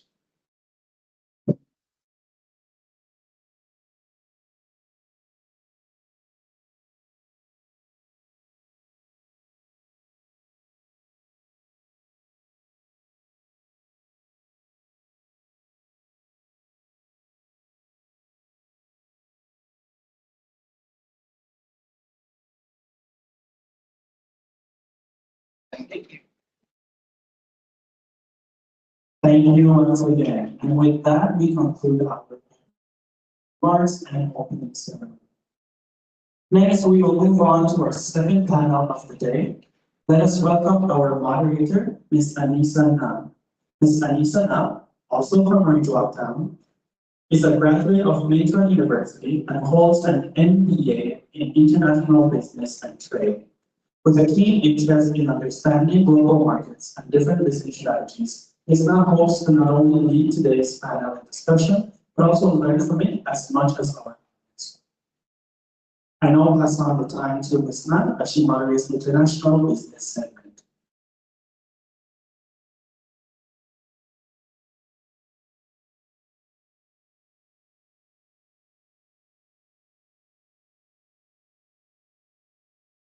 No se puede quitar ello. Se tiene que ver.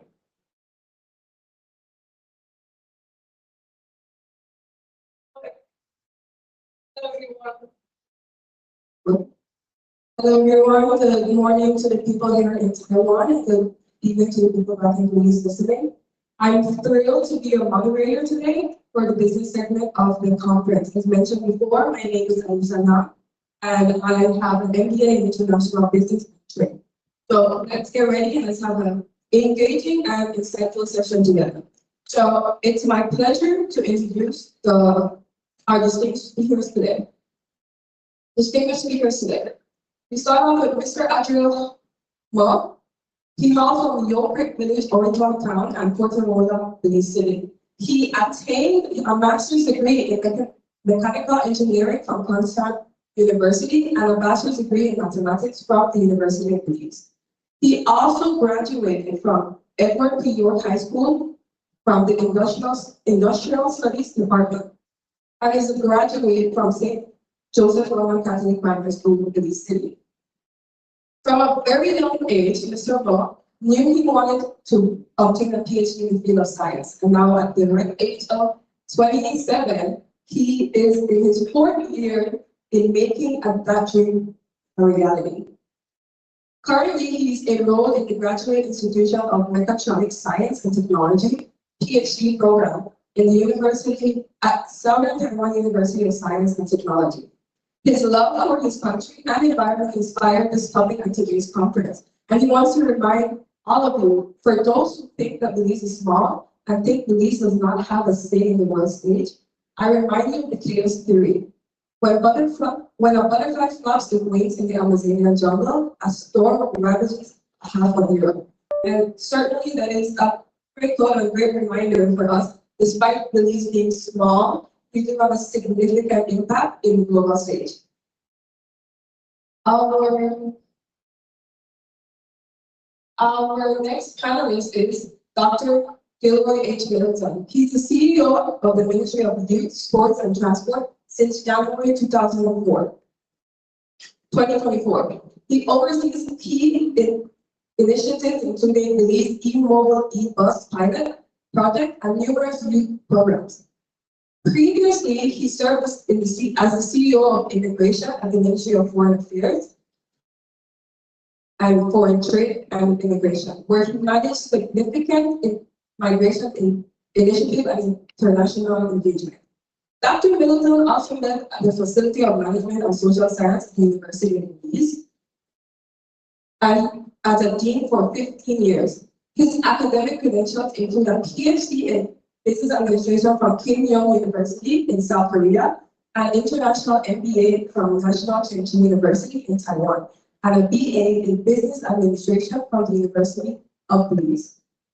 Dr. Middleton's many achievements include modernizing Belize's immigration system, spearheading youth entrepreneurship programs, and advancing Belize's participation in international law and migration forum. So please join me in welcoming Dr. Gilroy Middleton and Mr.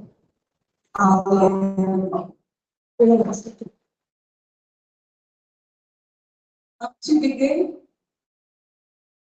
begin with our discussion, we'll focus primarily on career experience, international experience, and company impact. So, Mr. Mao, this question is directed to you. You obtained your master's degree in mechanical engineering from Kaohsiung University in Taiwan. How did this experience shape you? Like how it professionally and also in life general, in life?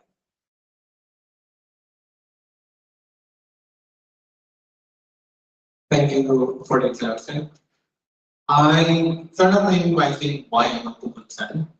I went to Kaohsiung because initially I did want to further my studies. Not that I couldn't get to Belize, but that I wanted to learn and gain global experiences. So by being a global citizen, I'm able to get ideas from understand, see what other different ways of life there are, and implement those into Belize. So those are the reasons why I will go abroad. Not that Belize can offer it, but you need to be a global citizen. By going to Kaohsiung, I've been able to speak with renowned professors, with projects they've done in schools with known for scientific achievement in technology. So that's why I chose to go to Kaohsiung. Going there, I learned new experiences and other methods of tackling to solve different solutions, different problems, solutions to different problems.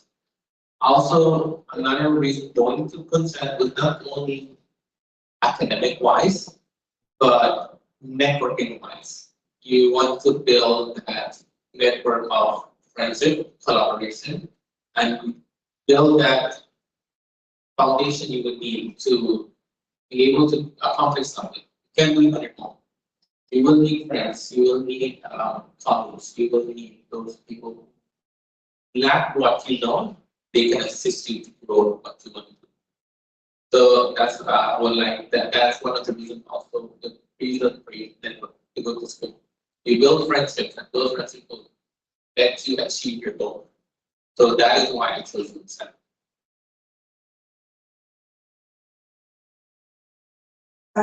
And through this networking, how is it, because you're also the CEO of your own enterprise, which is e-mobile enterprises, and how did the networking impact your professional journey in open business in terms of enterprise? Okay, so Blanco Mobile Communications is let's say, startup. I'm the CEO of the company, whereby this was a vision from before I came to Taiwan. Before I came to Taiwan, I had this vision that Belize lacked technology company, technology. Coming to Kaohsiung, grow my skills. Coming to Taiwan, grow my skills. Like I said, from introduction from high school, like industrial studies. So I had like a technological background and interest. going to Kunshan, I managed to network with more people who I knew. I knew there was some alumni from high school and that's junior college that I met. I've also met other people. So by networking, I now have a CDO, I have a CEO, and I have creative director, and I also have a technology operator. So I met them here in Taiwan. One of them were my classmates. One was a colleague. Another one was referenced to me by another colleague. So that's how you can grow. By networking, you can grow your company. So the company is a technological company whereby we offer solutions, business solutions, you would say. Like for example, we're trying to put kiosks to be used in the Belize for transportation. We're also trying to work with modernizing the procedure of ordering a bus from taking a bus. We have no solution in place. We're trying to put stuff out. So networking allows you to grow these companies, to find the people you need. All those people that have no certain position have the capacity to fill those positions like that. Based in Belize? Yes, the company is registered in Belize and we based in Belize. So another would say good thing about coming to Taiwan is also I had access to foreign companies, easy access to foreign companies. And the Chinese doesn't have that. The business is also helpful. Having that little Chinese is also helpful with the Taiwanese companies. So yes, it is based in Belize, but most of the solutions so far we're working with are Taiwanese-based company solutions. They would say we can supply them from Taiwan. So the products we would produce would be distributed in Belize are starting in Taiwan. So it is, but it's still based in Belize. We're not currently registered in Taiwan, but we do our contacts in Taiwan. You gain a lot of knowledge on how the workplace is here. What kind of organizational strategies did you adopt from Taiwanese culture and implemented it to your organization with your team members? See, the thing is that I noticed in Taiwan is the work culture is top of their schedule. They're really work focused. So by doing that, I know how to manage our team, not overload them with work, but also not let them be slightly off fields. So I find a sweet spot between two of them. We have like a tier system, so we also assign work. The counties are asking Taiwan to work on this properly organized. They're organized. So I use those experiences also by when I have a part-time job and from what I experience as well, that structure they have. They have that structure in place. So I try to use as much of the structure, organization, and workload balance. I try to implement that into our business. I assign to who fits the need. I do not overwork them when they finish their goal. I assign them other tasks to. I didn't understand. So, yes, so we distribute our workload. And since you are mainly based in Taiwan, what challenges do you face if the company that you are trying to open is Belize, registered in Belize, and it's supposed to be used in Belize? So what challenges of this sense, I'll say two major challenges. One is time consuming, getting products from Taiwan to Belize, and also that adds to cost. The faster we want to Belize, the more the cost.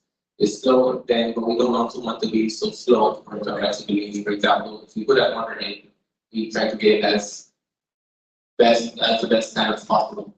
So if you want to fast, it's so fast, you have to pay more. The other option is, I would say, currency.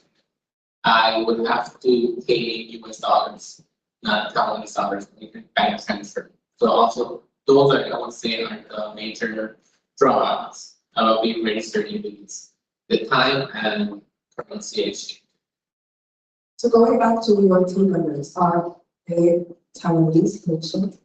They're all Belizeans. I have one of them are just got their masters. Two of them have their masters. I mean, three of them, two of them have masters. They recently graduated. One of my team members is going to pursue her master's degree, which is also, I believe, key point in any other secret that companies do is allow their team members to grow. So I would encourage them to get a master's degree or find other certifications that will improve their work, let them feel successful. So I encourage them to pursue their education or pursue their career path. So she's going to be applying to do her master's. So apart from educational growth, how can you advise people that want to start up a business based on your experiences of your early style? Be enthusiastic. Have something doctor. Because for me, my country is really important. So that's my drive. My drive is to improve Belize. Like many would say, for example, do something that some Belizean does do something. The government or some Belizean does something. Others might put it down. Might say, okay, Belize is so small, we don't make an impact. People don't care. So that's my drive to say, prove them wrong. I know they're wrong, but prove them wrong. So that's, you have to have a drive. Your drive to accomplish what you want, drive to make a difference. Our goal is to make a difference, especially with the Belize. So I would say that we need that spirit and drive to make a business successful.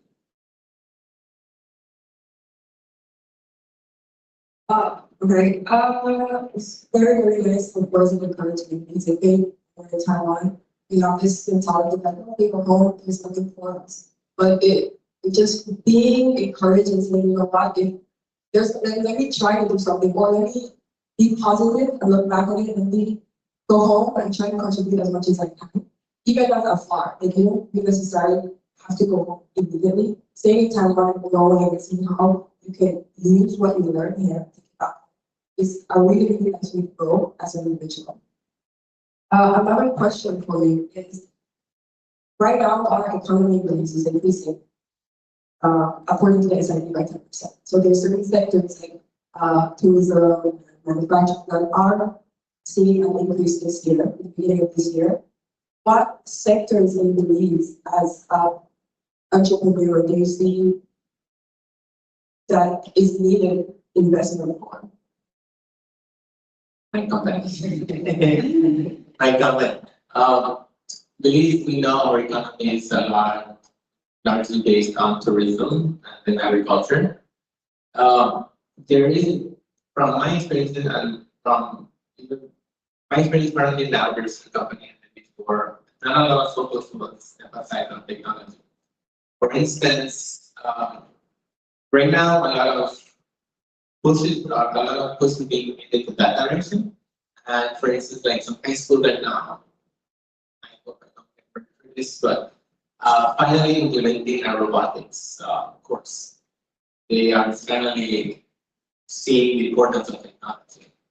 So I would say investment is lacking in technology sector. The technology, many stuff we do is imported or designs are being done from outside, not on stuff like that. From what I can see visually, are being made local. But investment is lacking in technology advancement. Because Belize is, I think they are in the perfect spot. Speak English, Central America currently. We have the capability to be an advanced country, an advanced nation, either in your geographical location or political stance or democratic country. We have potential of being an advanced country. Considering your background in mechanical engineering and mathematics, how did you leverage that technical expertise into a business focused investment? So, I can say part of it is personal. When I come to my academic level, I try to get a little bit of everything. For instance, when I did mathematics, I also take courses in computer science. And I think that because also, as I think, that's why I said a little bit of mathematician, so I would say that's in everything that I would say, so I can easily go into any courses. So for me to take computer science, I have maths, so I can easily go into computer science. That's how they tell us. So I love computers, I love programming. On coming here, up to this point, I took courses in everything. I even took courses into law, into like business law courses. So I took those courses to get ideas. Took those courses to find solutions to problems. So that is why I did mathematics, then mechanical, and now mechatronics. So I combine all of those to put them into one, see where, using all of this information, okay, maybe I can assign a work to someone, and I have an idea to this, so I can assign it to this person. Or a team member comes to me and says, okay, we have this problem, I think this is a solution. I can understand where they come from. They give me, for example, they give a project, a machine that would work for this, or a machine from this other company. I understand what's happening, I can assist maybe improvements. I know what my team members are doing, I understand what they're doing, I understand what the company is doing. So I think that is one of the reasons why I have all of these backgrounds. I chose from mathematics to mechanical to mechatronics. I use it to get experiences, to see other problems, not just one aspect or one line I can see all of them. So I have all the options for this solution. And coming back to understanding your company, can you elaborate a little bit more deeply about what your company does? So what we're trying to do is, like I said, technology development is lacking sense of what we want to do. We want to be focused on AI, AIoT, IoT, which is information of things, artificial intelligence, information of things, ITS, intelligent transport systems, and we want to use those to modernize things. We want to use those to modernize a company, let them move forward. We want to do it not only but expand the career to our fellow brethren. So it's a company that find modern solutions to modern problems, or problems that should be have. Solutions that could be easily fixed with modern techniques. So that's mostly like our logo says, modernizing with. So our goal is to find the modern techniques, the modern practices that are being done in other countries, other companies, or being done now. Not only mimicking another country, but finding our own solutions to a techniques that another country will use from us. We don't want to focus on another country, we want to be the company or the country that people look at. But that's our goal, and that's our mission to make Belize or put Belize on the planet as an idea of as well. And with that said, how do you think adaptability contributes to how do you think it influences, or how important it is for Belize to adapt to things different? Because as we want to do stuff that we learn from Taiwan, but we can't 100% mimic what they're doing just because our culture is quite different. Yes, so that is true. We do have the current meetings of the team. I would like to remind everyone that it is a bad thing and a good thing. The Belizean culture is, from my experiences, it's different to most of the world. It's the way we care, the way we do stuff, our business culture, our work culture, study life, personal life is different.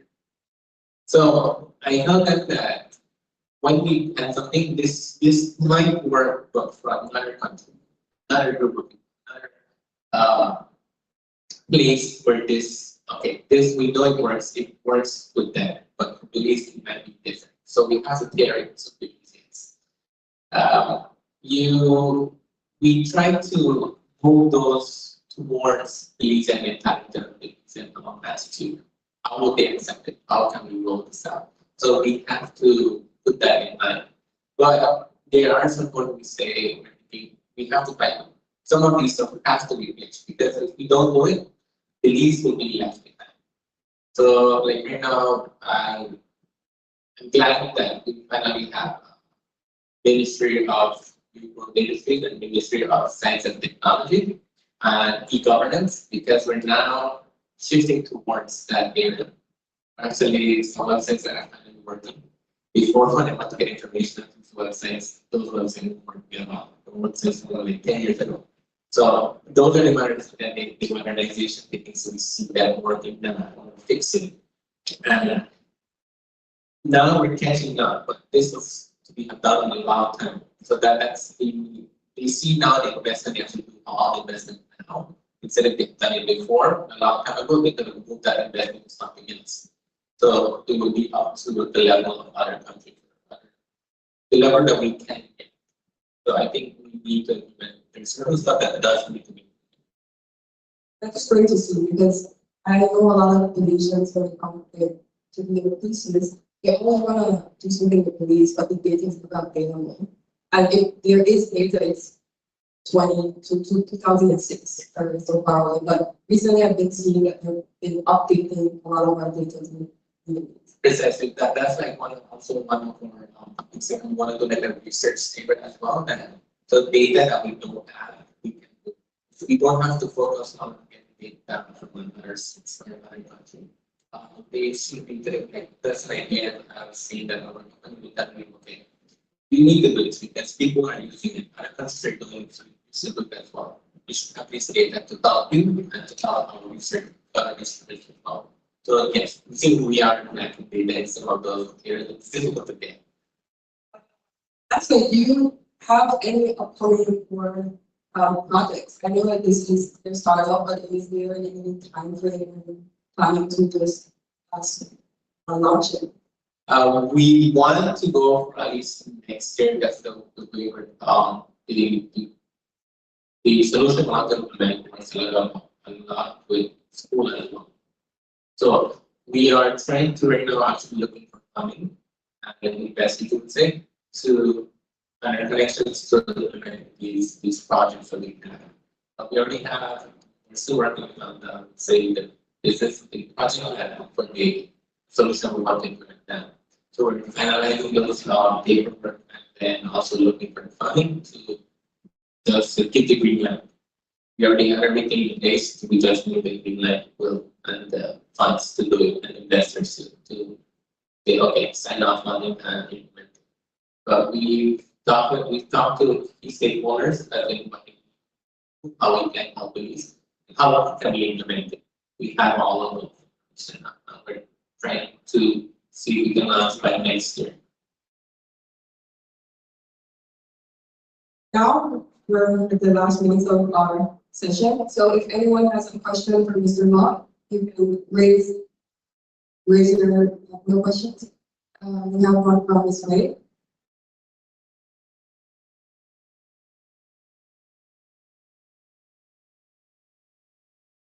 Good morning, Mr. Rachel. Rowan Griffin. I have a question for you. I understand that you have your business being mobile enterprises, it's correct communications. Sorry, being mobile communications.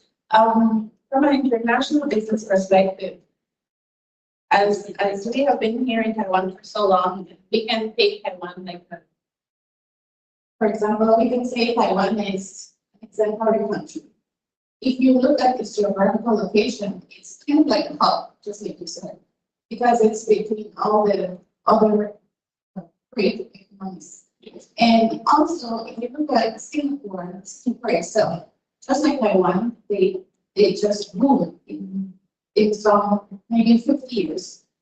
And we think, based on Singapore becoming such a great important hub, and Taiwan, we do see Taiwan as a great important hub.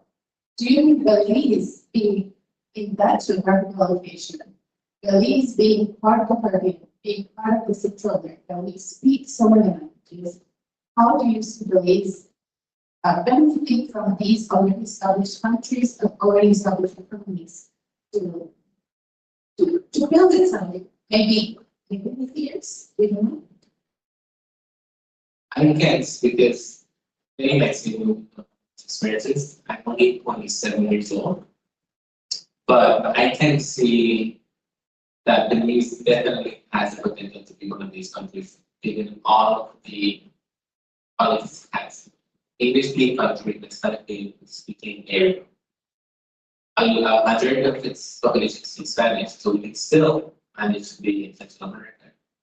We have our neighbors in the Caribbean. So Belize is part of CARICOM, also part of Central America. We also have links to the economy. We also have links to our legal allies, Taiwan, for instance. All of these connections we have should, and say, at least until they actually rectify, has the potential for Belize to be a key. Not that we're not a key player because Belize is a key player, but that definitely define a solid key player in world stage, especially with modernization. The technological aspects in Belize, we have the potential. These connections allow us to have these connections. It's until we actually go ahead and use these connections, go ahead and these modern techniques that we can be about with the public Singapore and technological our economy, we can use our economies to implement these technological economy as best we can. So to learn to harness these connections, we can grow. Actually, we still have the potential.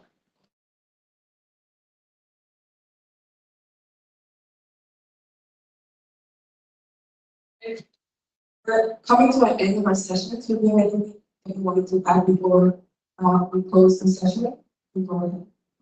Yes, yeah.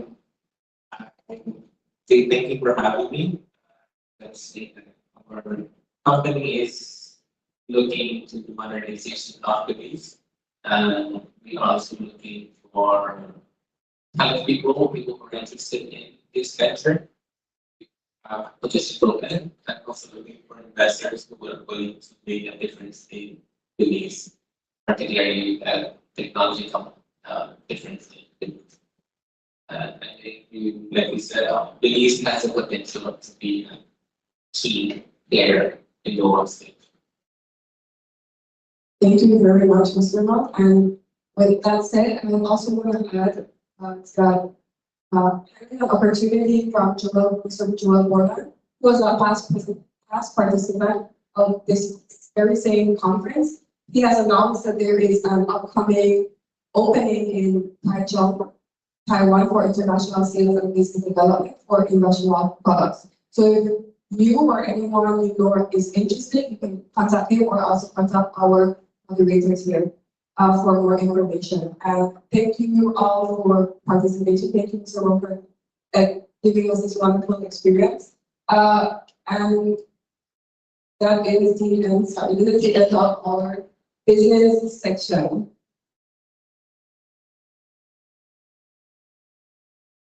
Thank you very much, Ms. Sana, for your wonderful job on this segment.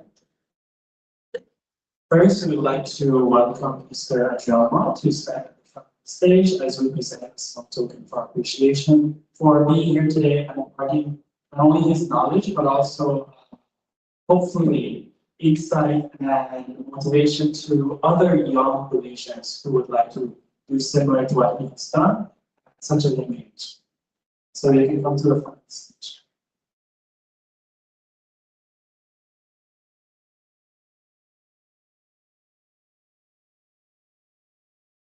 journal. I know that you're part of this committee, but you're also concerned about our bags. Okay.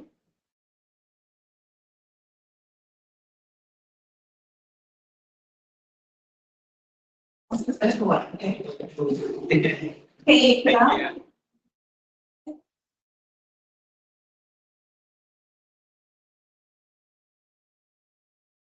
At this point, we will be having a 10-minute coffee break.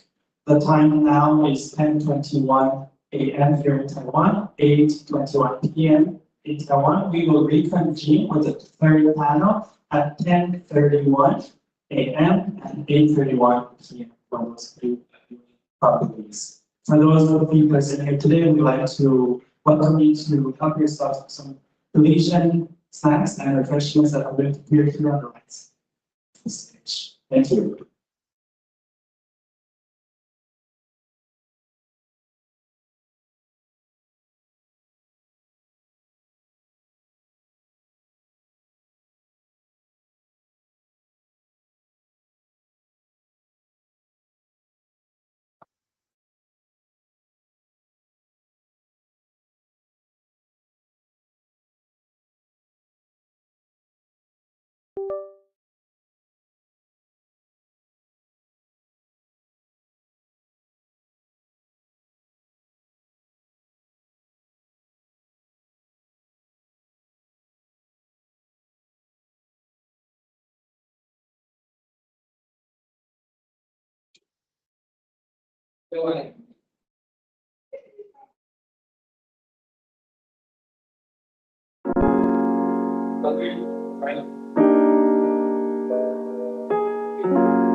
Mabuhay Taiwan. 안녕하세요. Guten Tag. Bonjour. สวัสดีครับ Xin chào tất cả các bạn. Alombe Konnichiwa. I chose to study in NCKU because it's ranked as one of the best universities in Taiwan. That's how I knew the quality of the courses that I was going to take. And also because it's located in Tainan, which I was interested not only in the courses, but also in a culturally enriching experience. NCKU is also very good, very famous for its reputation in terms of education in Taiwan, and it's offered me a great scholarship. That's why I was not hesitant to take this chance. I would really recommend the Banyan Garden. I think it's beautiful. The trees are really mesmerizing, and I like to go there in the morning when there are not many people. To learn Chinese is not easy, it's very difficult. But here, I'm so glad, I'm so thankful because NCKU provide a free 1-year Chinese course for all international students. After having the free Chinese courses, I will be able to speak one of the biggest languages. So I saw it as an opportunity. NCKU gave me the opportunity to choose my own scholar paths, helped me to specialize myself, the courses I like. It's provided me to enjoy learning every day. Course which is very related with my expertise is about HIV care, and the second one is about research development. This university provides HIV and public health epidemiology course, which is very connected. I really love the library. It's a top-class library. It's beautiful from the outside. Just the walk there is very, very nice. A lot of trees, very pleasant. Magic School of Green Technology impressed me the most because the zero carbon emission that it achieved, and it was one of the first buildings in Asia. It was really impressive to see the latest technology in one of the buildings on campus.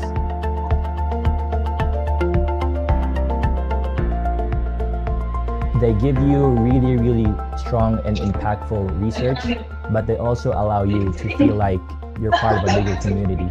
So in terms of being able to participate in a lot of multicultural events, being able to participate in a plethora of student activities, volleyball teams, basketball teams, dragon boat teams. So it doesn't really matter where I was coming from or was it if I was a foreigner or not. But as long as they saw a ready and capable individual, they'll immediately put you in a team and make you feel that you're part of a bigger family. NCKU gave me the opportunity to enjoy my study. My life in NCKU is really intensive but lots of fun. NCKU offers great education, friends for life, and opportunities to achieve whatever you want in the future. Hola, my name is Paola. I am from Nicaragua and my department is IMBA. Namaste, I'm Divya. I'm from India. My major is electrical engineering. Our life in NCK is really awesome.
Mabuhay Taiwan. 안녕하세요. Guten Tag. Bonjour.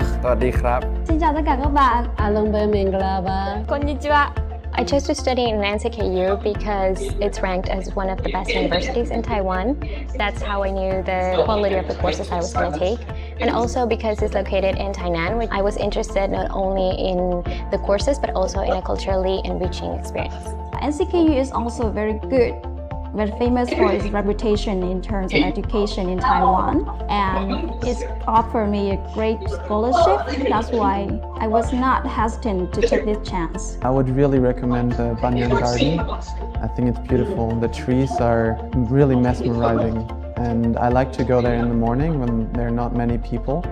To learn Chinese is not easy, it's very difficult. But here, I'm so glad, I'm so thankful because NCKU provide a free 1 year Chinese course for all international students. After having the free Chinese courses, I will be able to speak one of the biggest languages. So I saw it as an opportunity. NCKU gave me the opportunity to choose my own scholar paths, help me to specialize myself, the courses I like. It's provided me to enjoy learning every day. Course which is very related with my expertise is about HIV care, and the second one is about research development. This university provides HIV and public health epidemiology course, which is very connected. I really love the library. It's a top-class library. It's beautiful from the outside. Just the walk there is very, very nice. A lot of trees, very pleasant. Magic School of Green Technology impressed me the most because the zero carbon emission that it achieved, and it was one of the first buildings in Asia. It was really impressive to see the latest technology in one of the buildings on campus.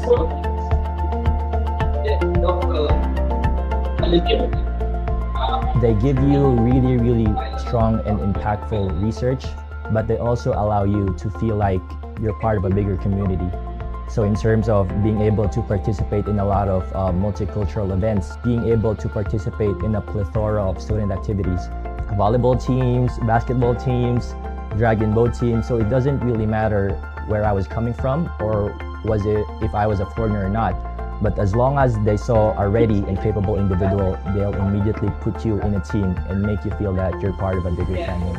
NCKU gave me the opportunity to enjoy my study. My life in NCKU is really intensive but lots of fun. NCKU offers great education, friends for life, and opportunities to achieve whatever you want in the future.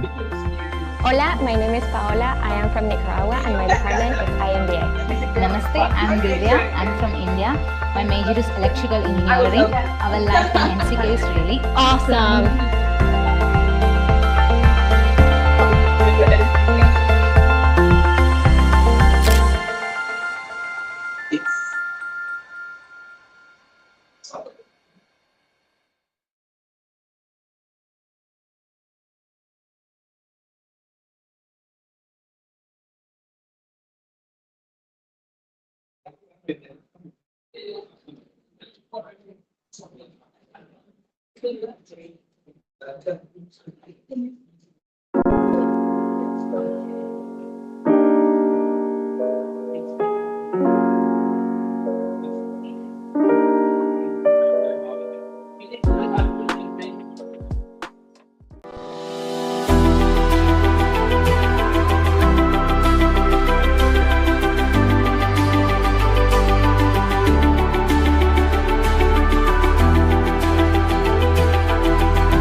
Ladies and gentlemen, the forum will reconvene in 30 minutes. Presenters and moderators, please prepare for this. For our audience here today, you can be seats and continue to seats during our statement or we invite you to also get some questions here.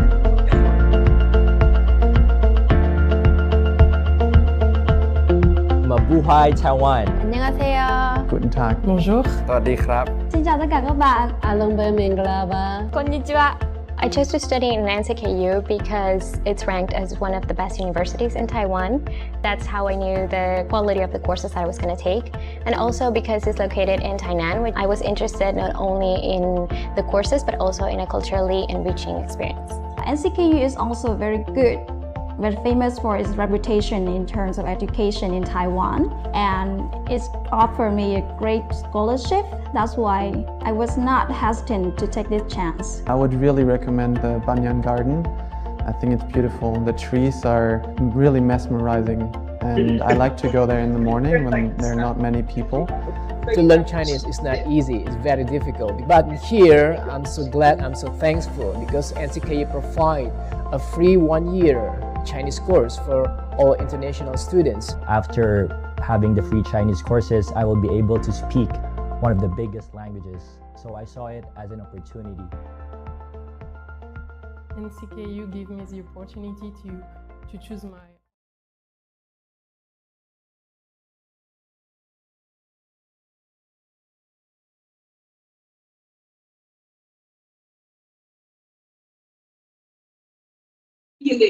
countries right now, the Belize, they probably because they offer cheap education.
Welcome back once again to our viewers joining us live via Facebook, Instagram, or YouTube, to our live audience here. A pleasant good morning to those here in Taiwan and good evening to those in Belize. Welcome back to the second Belize Career Forum Taiwan 2024, hosted by the BCFP Steering Committee. This is composed of Mr. Hector Cabranes, Mr. Geraldo Brook, Ms. Maya Torres, Mr. Andrea Lamont, and Ms. Melody Wagner, in partnership with the Embassy of Belize and the Republic of China, Taiwan. We are currently a national telecom university and also in collaboration with Belizean Base, B-Mobile, Belizean Flavors, Soul Expressions, and VP Creations. As we continue here in our venue in Thailand, we would like to continue with our third. We have already got the first two panels in medicine and healthcare, and the second in international business. Our next panel will be moderated by none other than our panelist earlier. He will be serving as our moderator, Mr. Achibano. Mr. Mo is a member of the BCFT Steering Committee, which has made today's forum possible. He holds a master's degree in mechanical engineering from Kunshan University and is a current doctoral candidate at Southern University of Science and Technology in Mechatronics. He is also the CEO of B-Mobile. He believes that with his team's strong support, they will bring Belize companies and foreign companies as close as possible to the 21st century. He believes that Belize holds a unique position geographically, politically, and socially that make it capable of being a technological hub. He will be moderating the information and technology panel today. Mr. Mo, the time is yours. Hello, everyone. I will introduce you to Mr. Albert Edwards.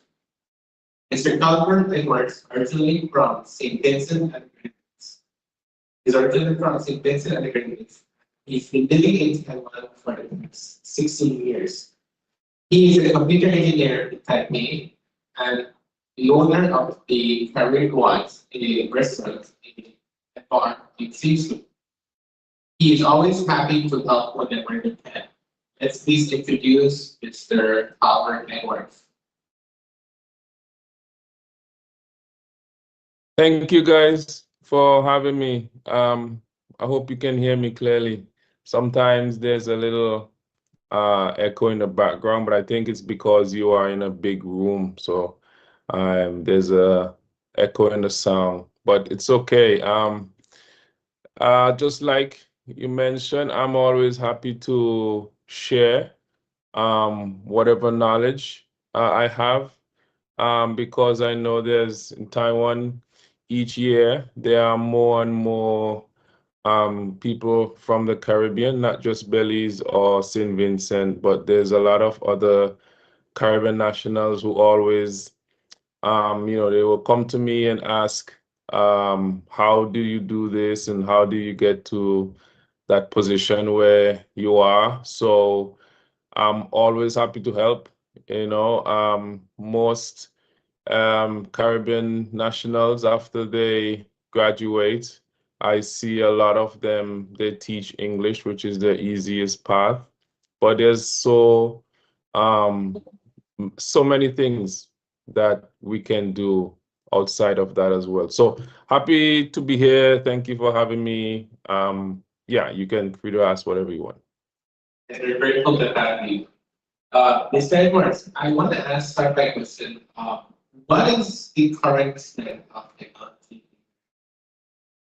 What's the current trend or implementation of IT into your country? Oh, in St. Vincent, that's a very good question because St. Vincent tends to focus a lot on tourism and agriculture, So IT gets left as you can say as more of an interest rather than a professional industry that the government take care of, So what happens is when you're at college, because we do community college, when you finish high school and you community college, then people talk about, I want to be an engineer. We have a public sector in the government that is focused on technology, but they more focus on technology within the education system, not on the professional level. So if you want to pursue a path in IT or engineering in St. Vincent, it's incredibly difficult. It's almost non-existent, to be honest, because of the lack of infrastructure, with IT infrastructure in St. Vincent. And with that, is that one of the reasons you stayed in Taiwan? Or was that the original plan? For you to stay in Taiwan to work?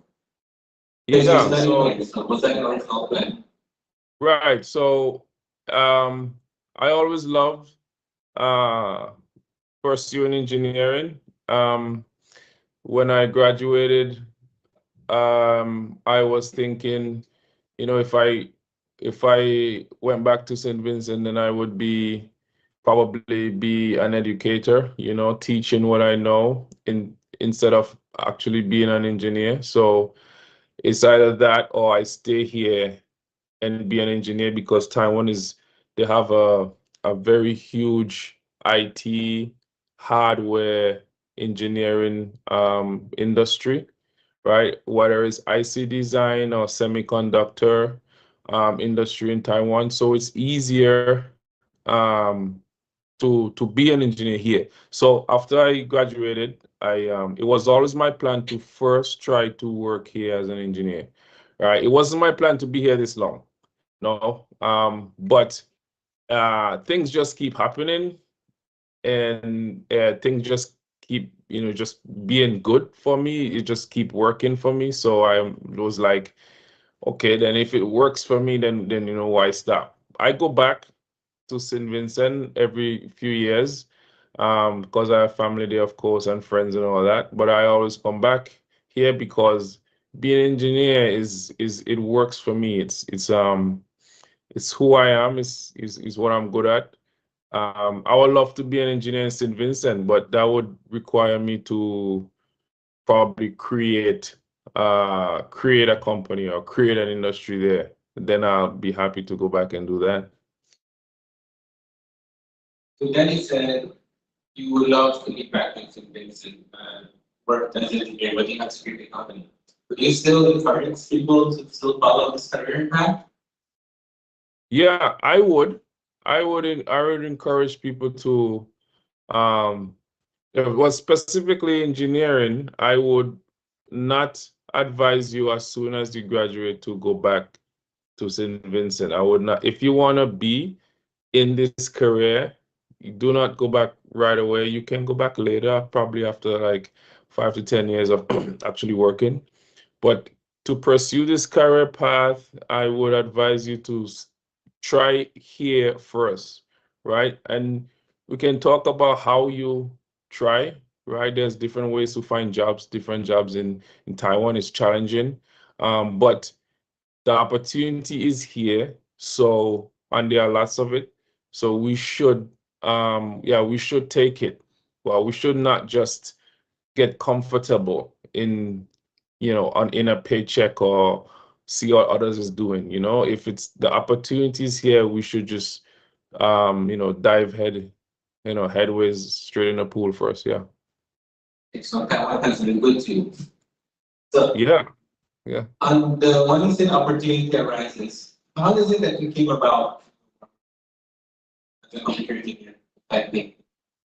In Taipei, well, currently I'm working for an American company. It's actually an American software company, and I got this job because of my previous experiences. I first started at a local company in Taipei. They did storage network devices, right? And they didn't mind looking for a fresh graduate, right? So I started in doing support, right? Or FAE.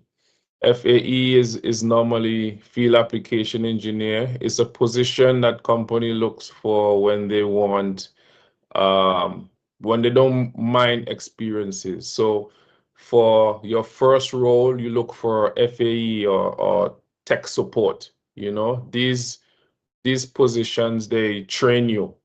They don't care too much about the experiences. They care about more about knowledge and the willingness to work. So you start with just a minimum role with the intention of moving up, right? So either you start there and you stay with the company, move up, or you work a couple of years and you left. That's what I did. So I worked there a few years. I left. I in Taipei, and then I transitioned to this company just by finding positions online. Okay, so for the fortunate ones that they didn't want 20 years experience at 18 years old, right? Say again, I didn't. You're not the few that the company isn't asking for 25 years of experience at 28 years old. Right? Right. Right. Likely. Good. Right. Right. So with that, so you recommend this career, and how long was it that you, when you graduated, you got this career? Did you have any other job before your current job? Or the technological, the jobs close to your field? Any other jobs not within your field? You mean before coming to Taiwan? Before and in Taiwan. So, well, let's focus on Taiwan for this question. And before you got a job based on your degree, was there any other jobs such as teaching English or any other job other than your field? Yeah. Before coming to Taiwan, I was a math teacher. I used to teach high school in mathematics. So because I did natural sciences, which is physics and maths, in St. Vincent in community college. So after that, I went straight to being a math teacher. And then I applied for the scholarship and came over here and did the whole degree and everything, and then I just went straight into engineering. So there wasn't a lot of small jobs that normally people would take. It was always within this field or right beside it, something similar. Yeah. And when you were to go back to St. Vincent, is there any accreditation or license you think you would need to work there in your field that you have to register, or if you have to take or some procedure for you to just easily go into the workforce if there's a job available for you in your field? In my field, when I go back to St. Vincent, I didn't get that. Was there what? If you were to go back to St. Vincent or any other alumni looking to go back to St. Vincent, is there any accreditation or certificate that they would need to apply for and get in this for them to work? Right. Right. So for St. Vincent, they normally require a degree, a bachelor degree, and some experience within the field. That's it. You know, there's not really much of a lot of certificates that they would require. If you have at least a bachelor degree and some experience, like maybe let's say 2-3 years experience in the field, you can get a job. There are a few private companies in St. Vincent, right, owned by non-Vincentian nationals, right, that you have. But there will be small roles because they are small companies, you know, so there wouldn't be much room for growth or expansion because they are just small investments. But other than that, for government jobs, which is 80% of the jobs in St. Vincent, yeah, they will require you a degree or some and some experience, and then that's it. But for Taiwan, it's a bit more. You have to be a bit more aggressive. You cannot just do a resume and just send it out. You gotta be more aggressive and more specific. You know, if you have time, like me, I have like 5 or 6 professional certificates that I did in my spare time, and they helped me to also get the job that I have now. You know, I have like Amazon and Microsoft certificates, I have Google certificates, stuff like that. So it makes your resume and your background, you know, pretty, you know, so when it helps when applying for new jobs. So it's recommended to get those certificates to improve your life. I would recommend them simply because in Taiwan, everyone has a degree. And not just that, everyone has a master degree now because it's like, you know, it's like the next thing. You go to high school here, then everyone goes to university and everyone does a bachelor degree. After that, now everyone does a master degree. You know, it wasn't always like this because it's very cheap in Taiwan to have degrees, not like US and UK. So you cannot stop at a bachelor. Now, I know I see a lot of people now, they go to PhD. In my opinion, PhD is a more specific role. It's not really necessary unless you want to pursue specific fields, but you gotta go straight up to a master degree and you cannot stop there. Even when you're there, you gotta do like internships, you know, internships for experience. If you have internships during the summer, awesome, because there's every role in Taiwan is like there's at least 300 to 500 applications. So what gonna make yours stand out, you know? Well, before we get to the more questions to you, let me introduce Dr. Kim Ryan. Dr. Ryan, are you with us?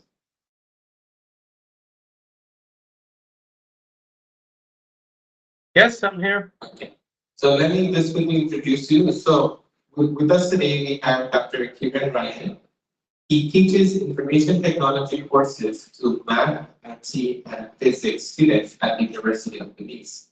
Belize's main campus in Taiwan. His teaching approach is to have students learn by doing and to apply theory to better understand and remediate local, regional, and global development issues affecting society today. Let's give a round of applause to Dr. Kim Ryan.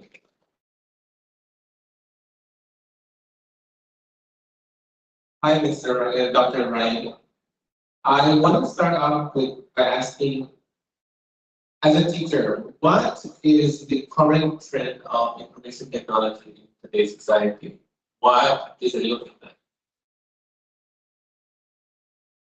Is there any advancement, or is it stagnant, or are we behind?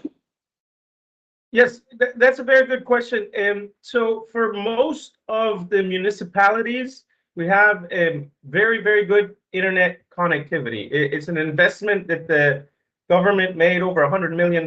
So as long as you're within one of the municipalities, um, the media and everybody knows this, right? We actually have people that are digital nomads and work out of Belize because of that. That being said, if you move away from the municipalities or down south in Toledo, we don't have that. So as long as you're in any of the municipalities, there is a lot going on. We have all the BPOs coming in, and the government is also pushing for the BPOs to move from basic call centers to doing tech support, higher end services. So it's pretty positive for the most part, except for rural areas in Belize. Okay, so there is an opening market for people to study and work in IT. That is correct. Okay, that's good to hear. With the implementation, obviously, like BPOs and internet connectivity into areas, rural areas, being fully connected and having access to certain facilities that we have access in cities. What is your thoughts about these implementations? How is it being portrayed by the media? Is it being portrayed as an advancement? Is it being portrayed as something new or something long awaited that finally being implemented? What's your perspective of it being portrayed to students, future generations? Okay, sorry, there's a little bit of an echo. It's a little hard to understand very, very clearly. But I think the question has to do with the opportunities. Is that it in IT in Belize? Yes, how is it being portrayed? Is it something new, something that no one can do, or something, or only specialties can do it? How is it being portrayed? It's easily accessible for to study. Yes. So let me see. It depends, right? So if you have an advanced degree, a PhD in mechatronics or something, they might not even know what that is. So at that high level, there might not be any opportunity for you in Belize.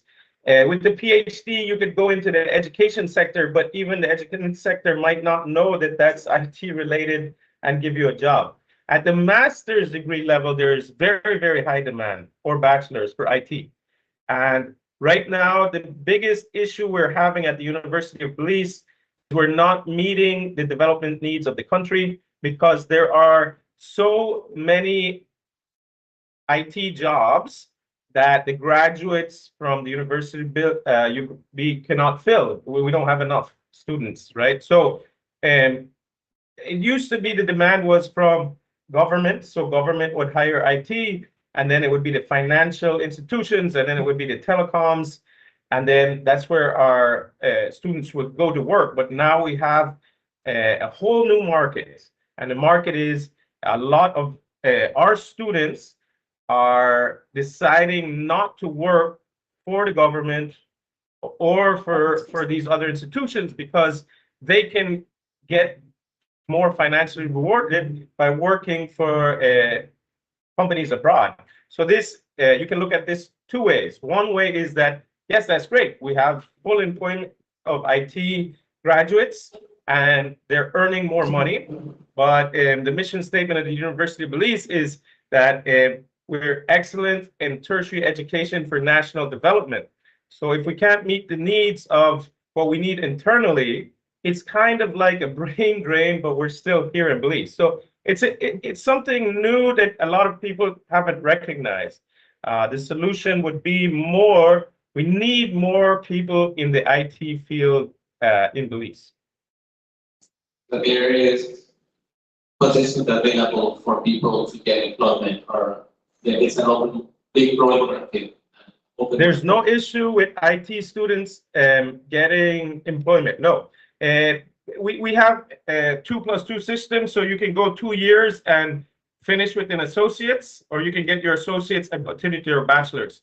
So the bachelor's, there's such a great demand, but now our associate students are being headhunted, and we have students after 1 year at the university they start working full-time and studying part-time. That's how great the demand is for IT professionals in Belize at the moment. And I'm talking at the associates and bachelor's level. Once you get to the master's level, if you too specify, like the higher you go, you specify into one thing. That niche that you go into, that might not be available in Belize. We don't have robotics. There's a lot of stuff we don't have. So again, it depends on exactly what level you're at and exactly what your area inside of IT is. So if you would say the more you can go up in your academic level, the more specific field you have to go in. So you have to outweigh whether you want the financial benefits, you would say, or economic benefits or social benefits. So whether you want to take maybe a pay cut or go into a field or a job that can benefit the least. If you're a master, you would have to take, for example, a position for a master's student. So it depends on your personal goal. In Belize, you cannot match the salaries from anywhere else. Automatically, well, the cost of living should be lower, so that should offset it. But you will be taking a pay cut by coming back to Belize. You will be at any level. It's just the truth. You can make more in Taiwan, Asia, anywhere else. So it's a sacrifice. It is, right?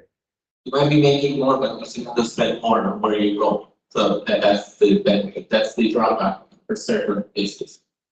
I think the only way you could match the income is if you're an entrepreneur and you start your own business and you become successful. That's the only way you can match it. Not working for somebody else, you won't match the financial opportunities of abroad. Being IT also open into entrepreneurship. It's open. Entrepreneurship is a way to go as well. Sorry, one more time. Entrepreneurship is one of the ways to go. Yes.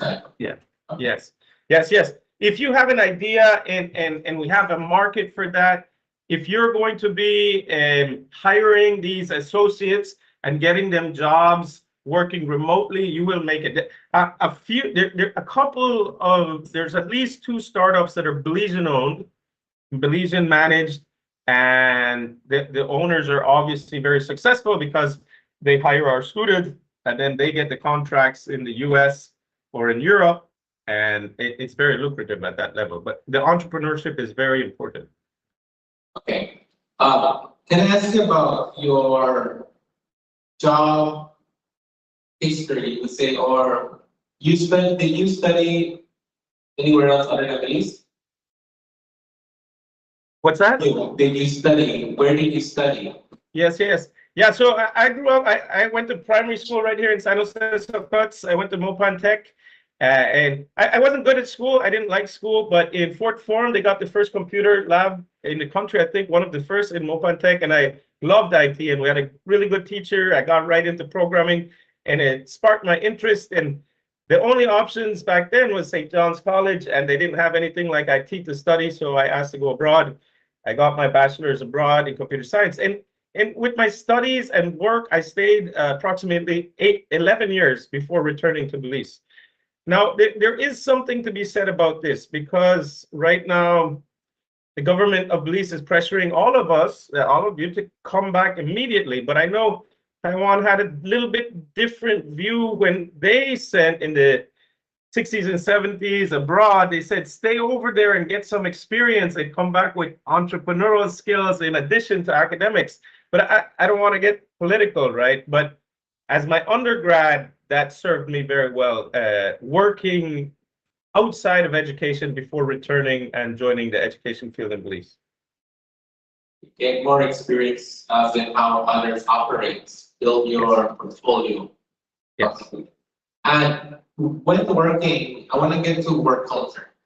From where you work outside of Belize to now working in Belize, is there a difference in work culture? How do you see, how do they operate? Yes, obviously, outside of Belize, I wasn't, after my undergraduate, I wasn't in education. So the work environment was totally different. My parents and my family have been educators in Belize from the 1980s. I didn't want to get into it. I didn't think it was for me, but every year I was working in the States and I'd come back, and then little by little I said, you know what, all this, you make a lot more, but quality of life is not the same. So when I decided to come back, I came into education for the first time. So it was completely different. But not only that, financially, you're taking a big cut by coming home, right? So you have to think about what your objectives and goals, life goals are, right?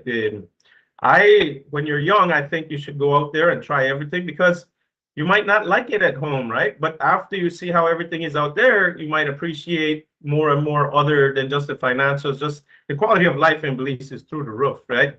The biggest difference, I'll tell you, is like commuting 1, 2 hours, 4 hours a day going back and forth in another country. And Belize, 65 minutes, you're just around the ring road and you're at work. You have more time with your family, the river's right there. When you add all of this up, for me personally, the rewards have been better than the negatives.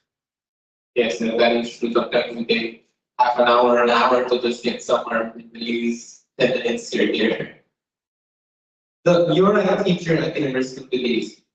What licenses did you need, or certificates you needed to get employment in Belize as a teacher? And after you are using a degree outside of Belize?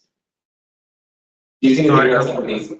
Using a degree outside of Belize, going back to Belize, is there any certification or license you needed to apply for to be a teacher, to have your current Yeah, that's an excellent question. So in Belize, if I had wanted to teach at the primary or secondary level, I wouldn't have been able to. I would have had to come back to Belize and get certified in Belize to be a teacher at the primary and secondary level. So no matter where you study.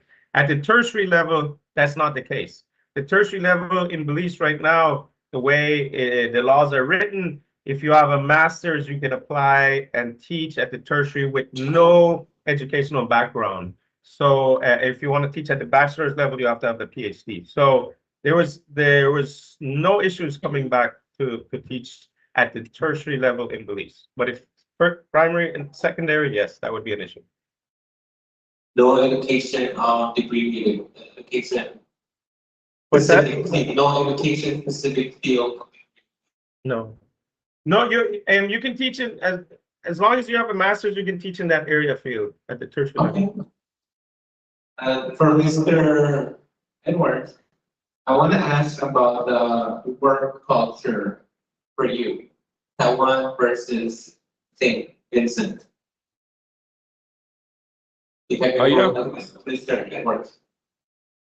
Yeah, you want to know, sorry, yeah, you want to know the difference?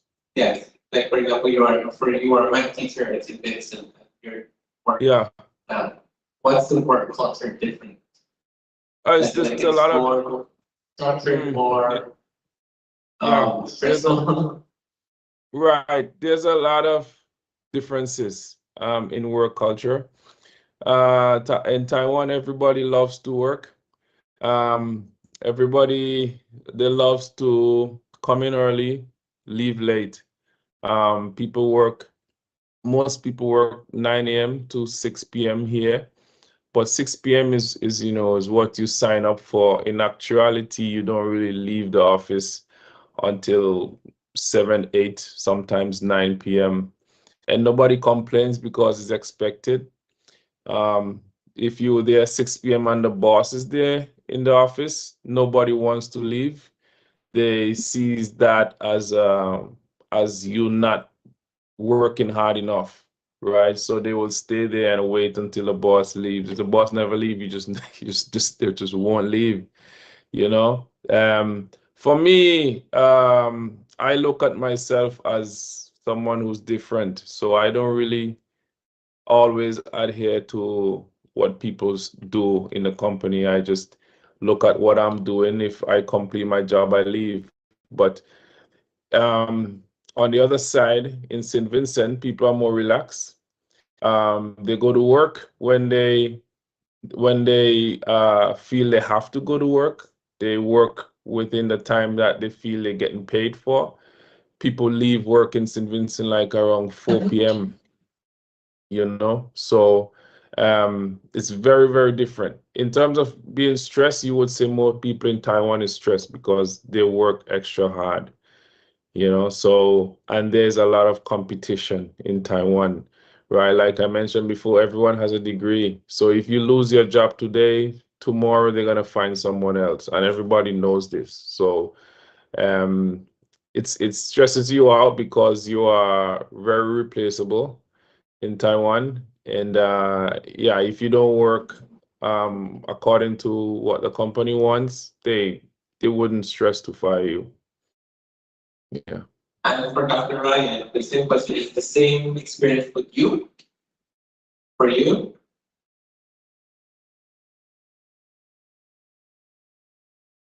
Dr. Ryan?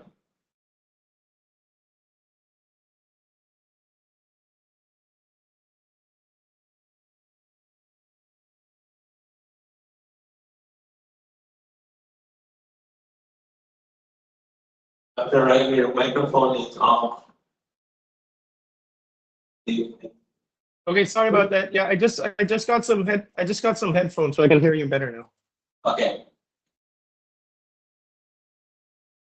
So what was the question? Sorry. The center says that the Taiwan work culture is a bit hasted, that they basically even though replaceable, they go to work from like 9 a.m. to 6 p.m. And typically they would not leave before their boss leaves. As let's say for them, as an respect, or it seems as if they are working if they leave before their boss. How is it? Is it the same with your work culture in the Belize? And have you experienced? Give us your experience. Yeah, I agree. It's totally different. Absolutely, totally different here. I worked while I was in Taiwan and Korea and Asia and everything that Mr. Edwards said is true. And I experienced it over there. And that's the quality of life that I'm talking about. They don't have those expectations of us in Belize, no. So depending on your job, there's a lot more. There's a lot more leeway in Belize. And you have your microphone closer. Oh, sorry. Yeah. Yeah. So in Taiwan, yes, everybody is expected to get there early and leave late. That's not the case in Belize. Especially in tertiary education, we're very free to. We have academic freedom. We teach our classes, we do our research and service, and we come and go as we please.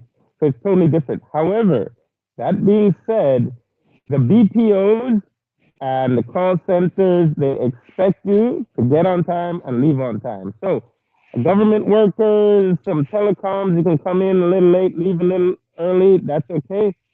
Not in the financial sector and not in the BPOs. But in the other sectors, there's a lot more leeway. I can leave campus and pick up my kids and take them to lunch and come back, and there's no issue. So. No issue getting your kids.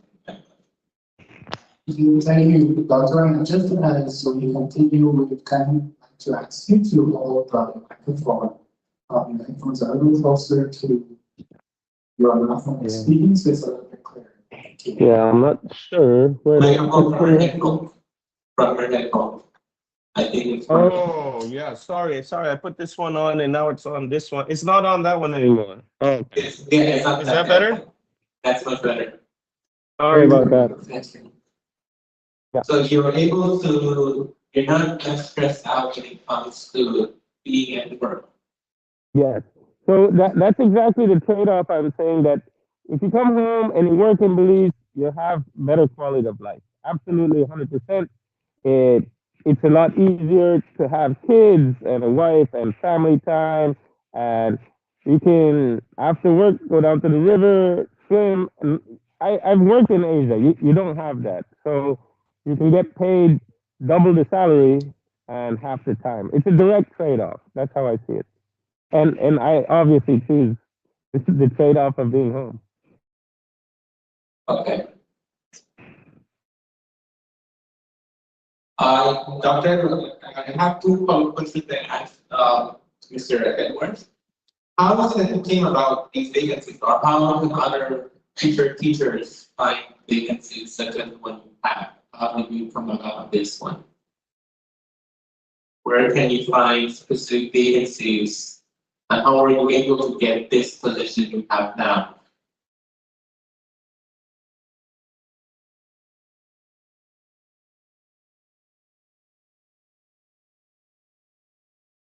Oh, sorry, I was on mute. You mean how did I get my current position? Yes. Yeah, so I think I mentioned it briefly earlier. So um one step is to know where jobs are posted in Taiwan. There are a lot of different places to look. Different type of companies post on different platforms. So for more local companies who's looking for people who speaks Chinese, they would use a local job board site, which is 104.com.tw, right? That's where I used to look. But right now, I don't really use that site that much. When in my last few years, when I was looking to change jobs, I prioritize using LinkedIn because I realized that in LinkedIn, a lot of foreign companies, like American, European companies, they use LinkedIn because they're more familiar with it. It's an English platform. So that's where I found my current job. I found it on LinkedIn. But I wouldn't get the job without having a good resume. It's really important having a good resume and doing follow-ups. You have to build a resume based on the position that you're looking for. It has to stand out. Like it really has to stand out. It's really, really important. And but one thing I would like to say though, most companies who look for new hires, they always want experiences. We have, for foreign nationals in Taiwan, we have an advantage, which means that we come from a total different place. So it's easy for us to say we have been working prior to coming to Taiwan X amount of years. So even though you are just graduated in this field, right? You just need some reference to say, prior to coming and studying, I have also been working, and you just add that to your resume as working experience. That's what I did initially as well. So having an experience, being confident, knowing where to look for the job, building a great resume. Yeah, those are the key points to finding work, in Taiwan. So for those working in Taiwan and gain experience and are ready to go back home, where would you recommend them to look for vacancies? Is there a specific site you would recommend or industry you would recommend? For finding jobs in Taiwan? In St. Vincent. St. Vincent? Right. So I'm a little bit out of touch as what they use right now. Yeah. Before I used to always look in the newspaper. Every week the newspaper would, send out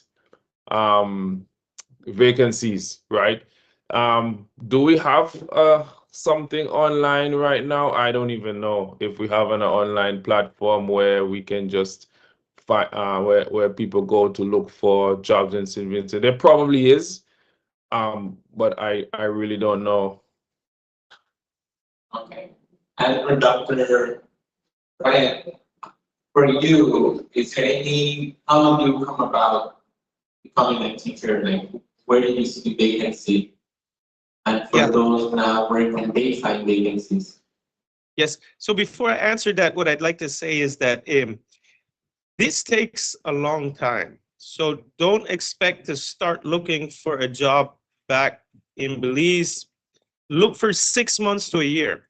So when I took my last year of my studies and I said I'll apply all over, and I got a couple offers abroad, and then the one at UB came up. So first of all, if you're planning to come back 6 months to a year ahead, start looking, right? Because we're a small country and there's not always an opening, right? Because we right now, we spent about 4 years looking for 2 IT instructors. So we couldn't get any, but now we just filled them. So there probably won't be an opening for 5 or 10 years. So you always have to look ahead. And just like Mr. Edwards said, all the government jobs are posted in the newspaper, and that's print, right? So that's still one of the best places to look. What happens right now is, if you already know the sector you're in, if you want to go into finance, you'll go to the top 3 financial institutions in Belize, and they will post it on their website. That's how they post it. If you go to, it's either, there's no online platform right now. Actually, interestingly enough, at UB, we have enough calls where people are calling us that for the first time, we put a site up with when our students, before they finish, they have to do an internship, and then they put where they went, what their interests are, and then when they call us, we just refer them to the site, and then they can contact the students directly. Their resume is there. So we're kind of going into that. We're trying to take the lead of that. So in the next 2 semesters, it's going to move from a basic site to a web app where you can log in and post your resumes yourself. And we're going to ask the institutions to contact us. Hey, you can post it right there. So we're trying to move that way. There is a demand for it. Right now, we're just doing it for IT students. Okay. Now they go for you. You don't go for. You don't Yes. They go for you. Yes, in IT, only in IT. In IT, they usually call. We have a really good intern program. So they already know the intern. A lot of interns get hired right from the internship program. Okay. But it's a difficult transition to come back to Belize. It's not easy. For people not specifically in the IT field, they have a degree in something else like mechanical engineering or electrical engineering. Yeah. That would be a lot in different set of circumstances. It would be more difficult.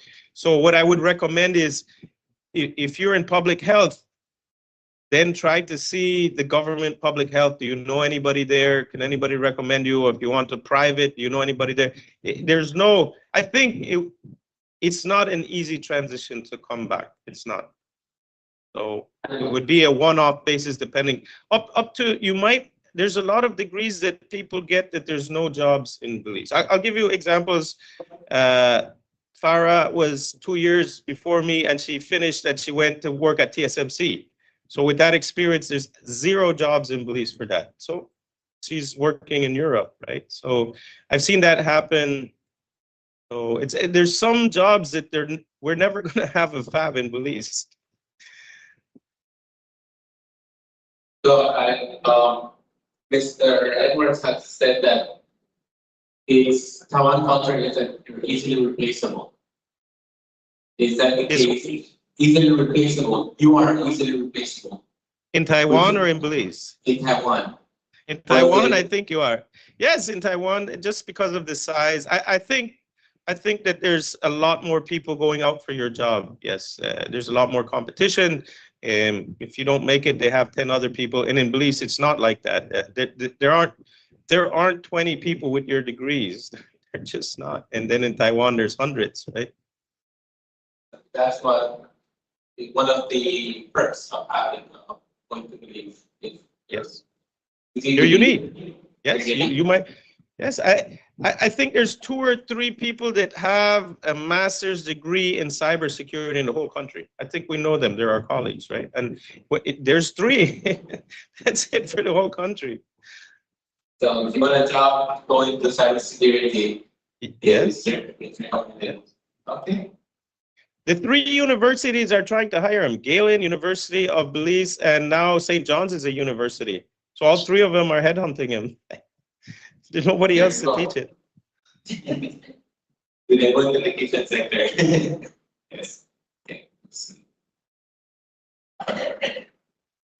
Can I ask you, for those who are maybe struggling to find their specific path, what course they want to study, why made you decide to be an information technology teacher? Why IT?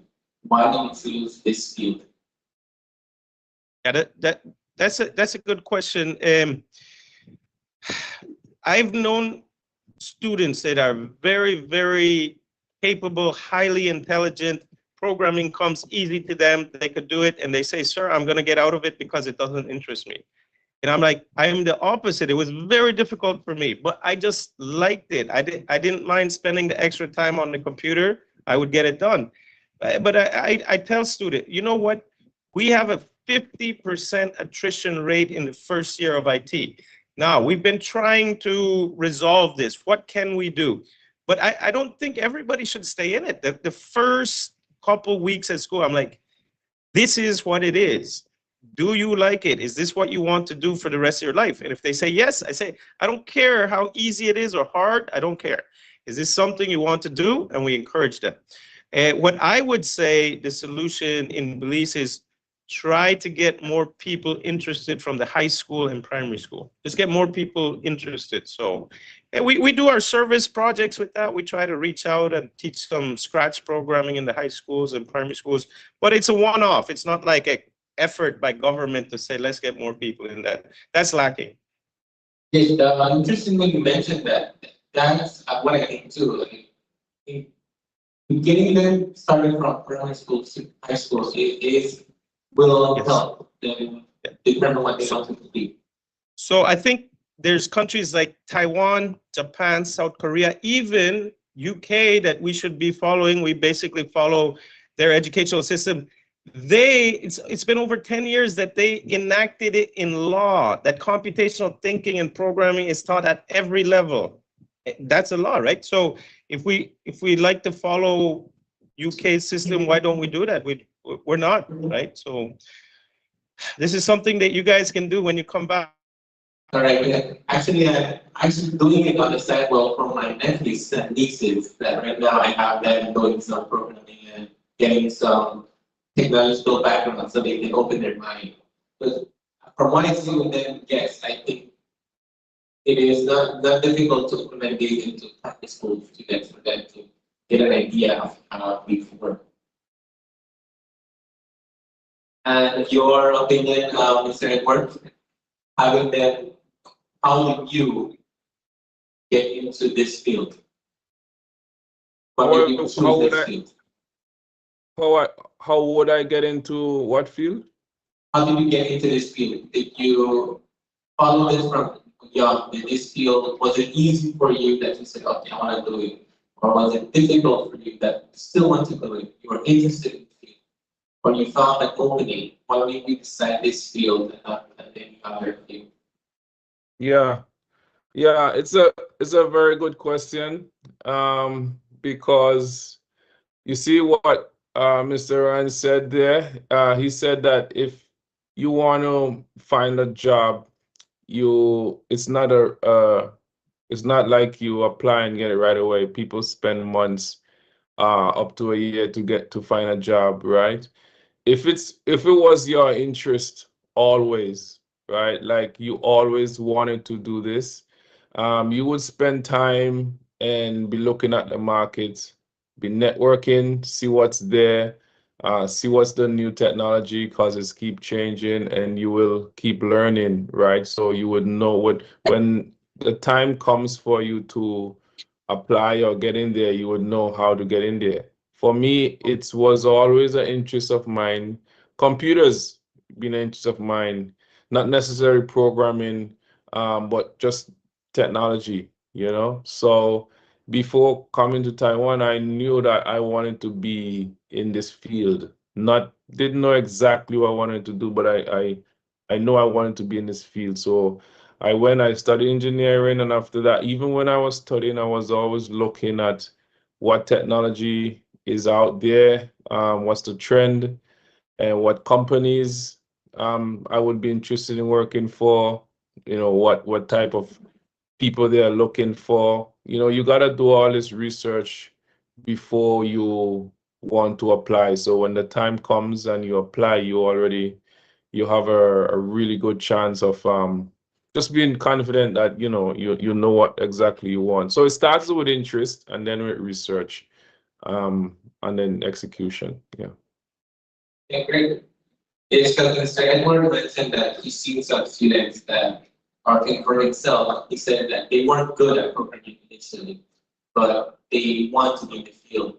And there's those who are great at programming, but it's not the thing for them. They're not interested in the field. So I think that what you mentioned is once you have to drive, that's your field. Yes, that's correct. Yeah. Yeah. I mean, you don't have to.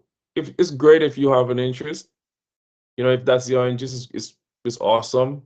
It just means that when you actually do it, you do it with a passion. You love doing it, you keep doing it. But if you don't have the interest and you are good at it, then you probably just be using it for money, I guess, which is fine too. But you gotta keep in mind that the next day you waking up, you gotta be doing it again and again and again. So you gotta like it somehow. You gotta find a way to tolerate it, right? So if you are good at it, I suggest doing it, but find a way to enjoy doing it. That's my advice. If you love what you do, you don't work a day in your life. Yeah. Yeah. That's half true. That's half true. Yeah.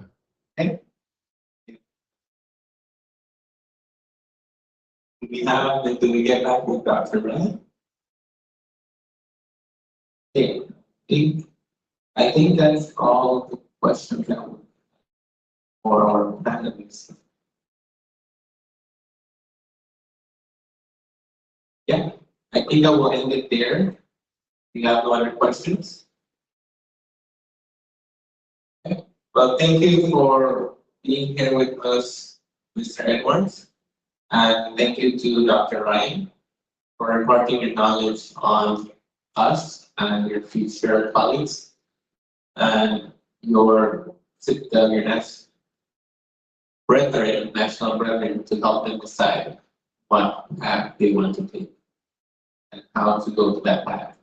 Thank you. Sure. Let us thank also Mr. Mo for his assistance in moderating and being a big part of today's forum planning and execution. Please give them all a round of applause with Dr. Ryan, Mr. Edwards, and Mr. Edwards, distinguished today being the first non-Malaysian to join forums. Thank you very much for that. First, before we continue, we would like to ask Mr. Mo to come to the front of the stage as we give him a small token of appreciation.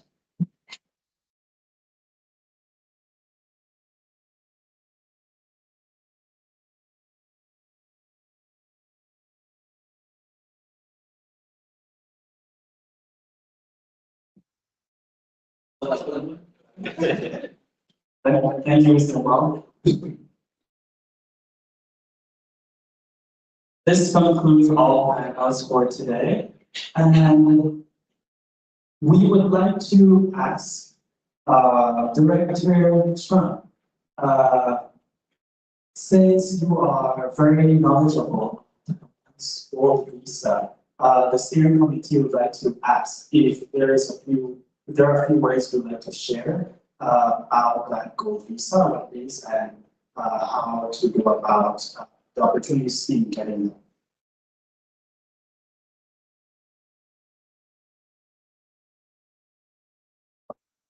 You can come to the front. Okay. So basically, the Taiwan employment gold card program is a program that established 2 years ago by the National Development Council, which is under the Ministry of Economics. And I think the main purposes of having this program is to attract international professionals to retain those international professionals who work in Taiwan. So because if we all know that foreigners agree to hold ARC card in order to stay in Taiwan. So the employment gold card actually is something that bridges the gap between the ARC and citizenship. So if you can successfully apply for this employment gold card as gold card holders, the Talents Taiwan office actually runs a lot of seminars and programs for those gold card holders in, let's say, to help you to look for potential investors. For example, if you would like to establish a company, if you would like to run a company, you're looking for investors, the term Taiwan office will help you to look for potential investors. If you have kids, kids are looking for schools, the Talent Taiwan office will also help your kids to look for schools as well. And then if you're, again, for example, let's say if you are international professionals with an annual salary which certain amount, you also receive special taxation reductions, which is like the rate is even more like lower than local. So I think the employment gold card actually is a very good thing to apply as an international professional currently living or working in Taiwan, or for students who are going to graduate soon and have a plan to work in Taiwan. And then, of course, there's certain criteria that you need to meet before you can get your card. For example, one of the criteria is if you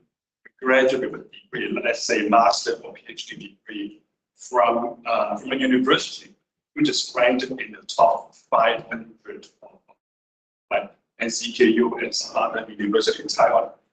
Is ranked in the top 500 of the chance of successfully getting this card is much higher. So I mean, as the National Technology University is official partner of the Talent Taiwan. So if and you would like to have more information about it, you're welcome to contact us. It's our pleasure. Welcome to answer any of your questions and to assist you to apply for this program as well. Thank you. Thank you very much for your time. Thank you. It is very helpful information for Belizeans who are looking to stay in Taiwan, and especially I think the investment. I think this is a very good opportunity for you as well. And with that, I would like to thank all of our moderators once again, all of our panelists, and our viewers both here in Taiwan and Belize, to our attendees here in person. Thank you for taking time to attend our forum, to our distinguished guests, Ambassador Dr. Pitts and Professor Director Chung. Thank you for being here. Thank you for giving us time of your Saturday to be with us, and we hope you enjoy the weather here in Taiwan. I will now call on Mr. Robert Cloak, who is this year's newest member of the BCFT Steering Committee, and he will be delivering closing remarks.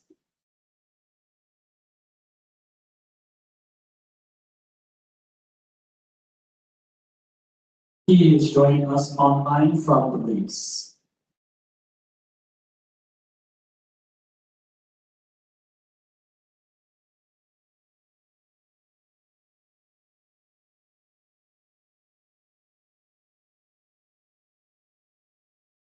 Good night and good morning. I am greeting you from the beautiful jewel of Belize. The Belize Career Forum would like to establish its presence as an initiative and a permanent bridge to the career excellence of not only professionals in Belize, but also Taiwan and beyond.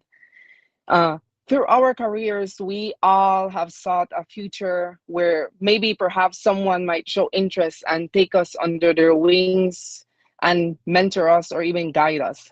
And therefore now a group of us and before have visualized and made it a reality. So thank you so much for joining on day one, because we are making it a reality once again. And that is exactly what this initiative has done for me personally. So, as a previous moderator and now part of the steering committee and the newest member, it has even sparked even further that commitment within me as an individual and as a Belizean, right? And after listening to each segment, both out of the health, international business, and information technology, it has cemented this vision even more. So after listening to each panelist in each segment, one of the themes that has resonated so deeply within me was that of national development, and which further cements national pride. And sometimes when we talk about not being so proud of where you come from, I believe that all of us do want to return home. And the Belize Career Forum Taiwan is actually that bridge. So this is a bridge that we hope that other viewers that are viewing us from Taiwan or in Belize or around the world can continue to contribute even more, so that this bridge can fully solidify and it can become that bridge to the career excellence that we so much desire. And you never know, maybe it's someone is just waiting for a bridge just like this so that they can feel listened to and even feel be able to feel safe that they are currently in the path that they need to be. So dear viewers, we are grateful once again, and with that we are grateful to all our stakeholders that were involved in the completion of this project, and this is day one only. To our guests, Her Excellency, the Ambassador of Belize, Dr. Candice Spitz, thank you so much for joining us. The Professor, Dr. Chunhui Antonio Chong, and the whole team at NCKU, we so much appreciate your kind patronage in allowing us to host this event this year in beautiful Tainan so that we can enjoy the views there. To our volunteers, and our panelists, we are eternally grateful to you, both from in the health, international business, and information technology. And to everyone else watching, to our viewers online, and those that came out physically, a big shout out to you. As we move towards the end of the day, like our MC had said, I want to remind you that this is only day one, okay? So you've only seen the tip of the iceberg. So please join us tomorrow as we continue with day two of the event. And don't forget, 6 p.m. Belize time and 8 a.m. sharp Taiwan time, please. So, Shasheni, thank you so much.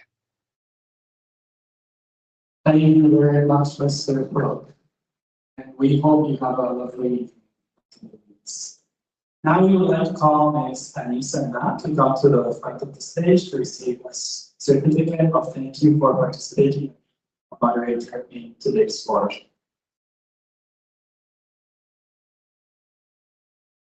We call on Ms. Melody Wagner and Mr. Dale Monk to come forward to give us certificates.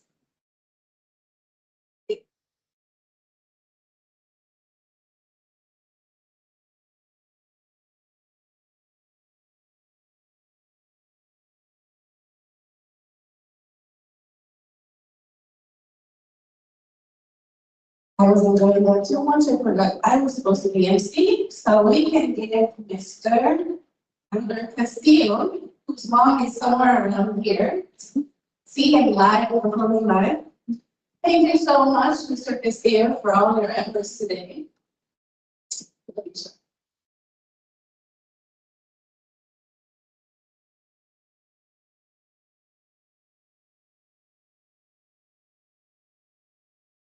Now I would like to welcome all our participants, even those who are at the back over there, Ms. Castillo, Ms. Aragon, to join us in the front so we can take a group picture along with the ambassador.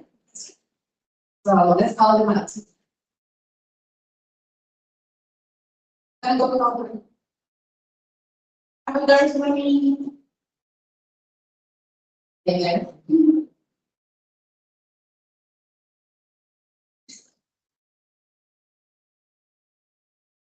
everybody, you can come here so we can take advantage of this big screen and beautiful background.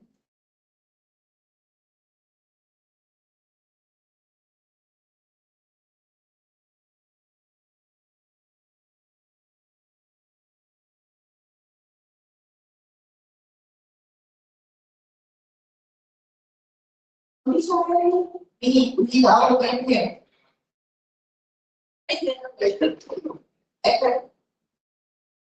Discuss it. It was one. It was under. Sorry, I got it wrong. Guys, last year you going. Sorry, no. What is it? Background. Okay.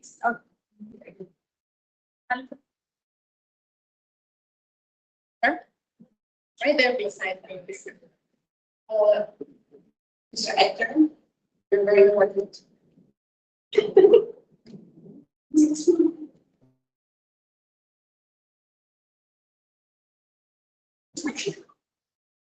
you, Adrian.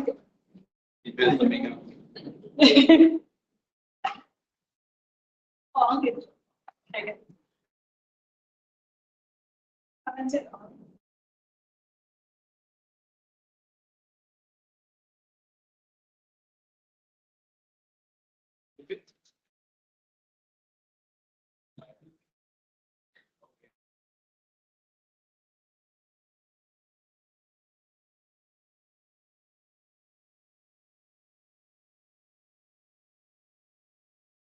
And you run them.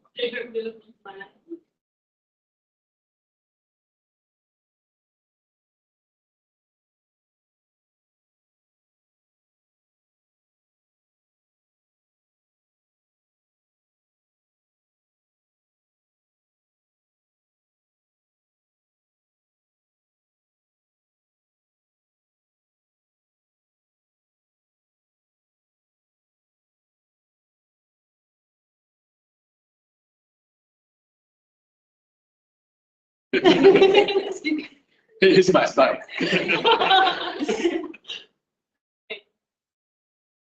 Run them. Ready.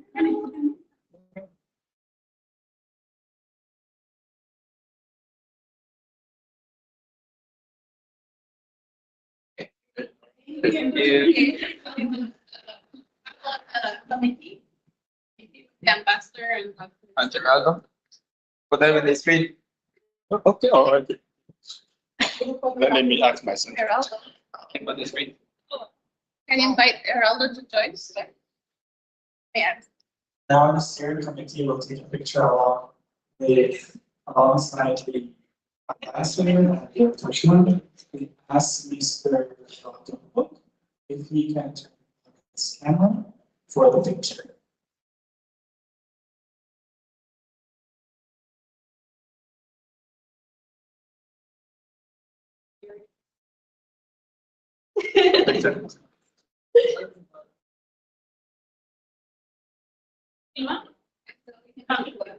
Coming on? Okay.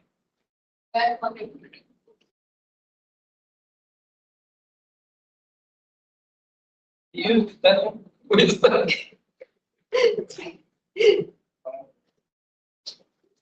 While we wait for Mr. Poe, I'd just like to remind our viewers that tomorrow will be day 2 of our conference. It will begin at 8 a.m. Taiwan time, 6 p.m. Belize time. Tomorrow we will be having the education, engineering, and international affairs, culture, and we will also have a scholarship and opportunity segment. So be sure to tune in tomorrow and ask that any questions you may have, especially those related to company health. This is coming semester. Okay, Mr. Lee.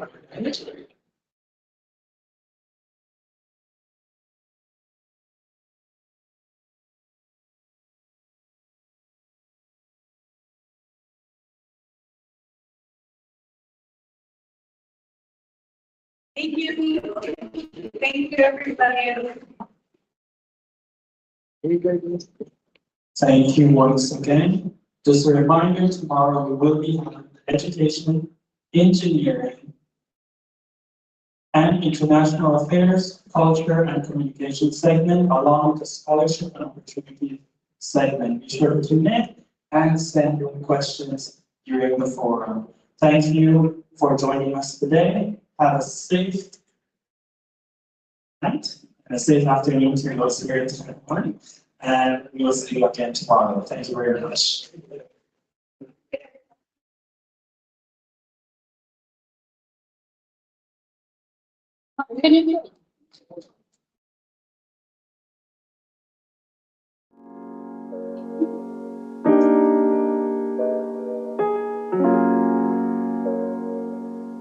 For those present, we still have some refreshments. Please feel free to take some.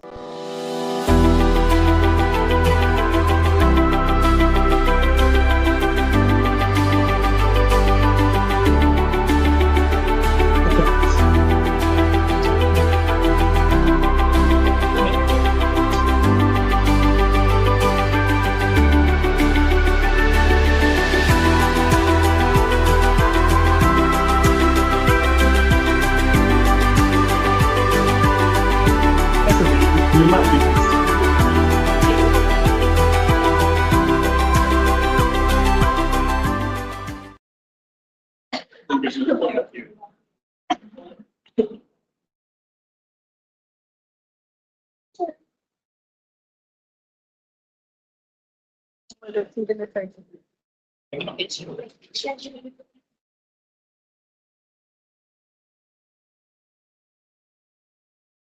Thank you for doing that. Call with music.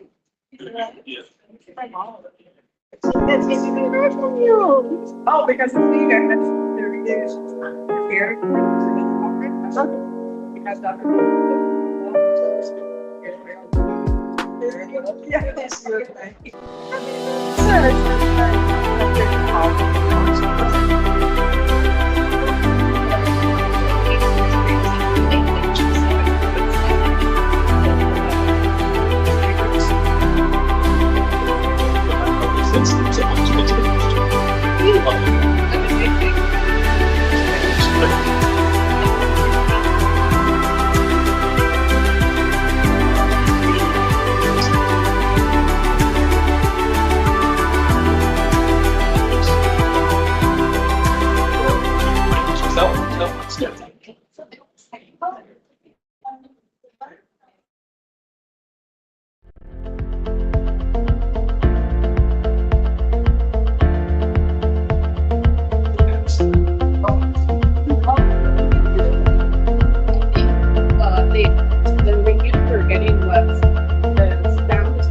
Mabuhay Taiwan. 안녕하세요. Guten Tag. Bonjour. Xin chào tất cả các bạn. Konnichiwa. I chose to study in NCKU because it's ranked as one of the best universities in Taiwan. That's how I knew the quality of the courses that I was going to take. And also because it's located in Tainan, which I was interested not only in the courses but also in a culturally enriching experience.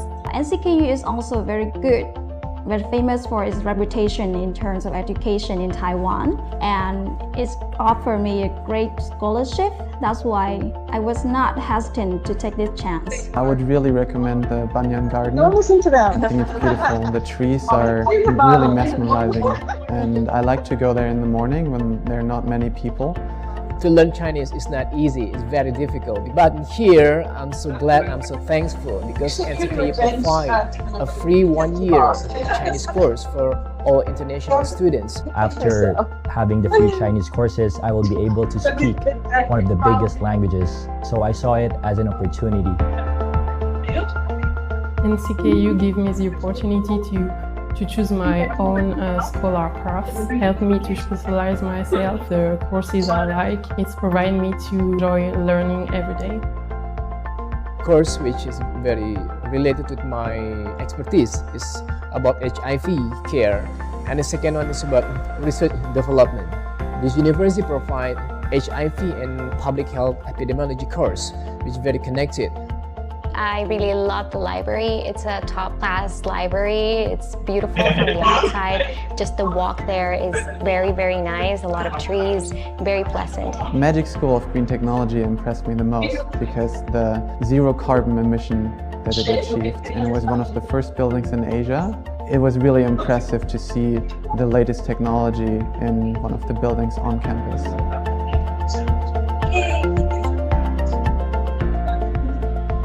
They give you really, really strong and impactful research, but they also allow you to feel like you're part of a bigger community. So in terms of being able to participate in a lot of multicultural events, being able to participate in a plethora of student activities, volleyball teams, basketball teams, dragon boat teams, so it doesn't really matter where I was coming from or was it if I was a foreigner or not. But as long as they saw a ready and capable individual, they'll immediately put you in a team and make you feel that you're part of a bigger family. NCKU gave me the opportunity to enjoy my study. My life in NCKU is really intensive but lots of fun. NCKU offers great education, friends for life, and opportunities to achieve whatever you want in the future. Hola, my name is Paola. I am from Nicaragua and my department is IMBA. Namaste, I'm Divya. I'm from India. My major is electrical engineering. Our life in NCK is really awesome.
Mabuhay Taiwan. 안녕하세요. Guten Tag. Bonjour. สวัสดีครับ Xin chào tất cả các bạn. Alongbenglava. Konnichiwa. I chose to study in NCKU because it's ranked as one of the best universities in Taiwan. That's how I knew the quality of the courses I was going to take. And also because it's located in Tainan, which I was interested not only in the courses, but also in a culturally enriching experience. NCKU is also very good. Very famous for its reputation in terms of education in Taiwan, and it's offered me a great scholarship. That's why I was not hesitant to take this chance. I would really recommend the Banyan Garden.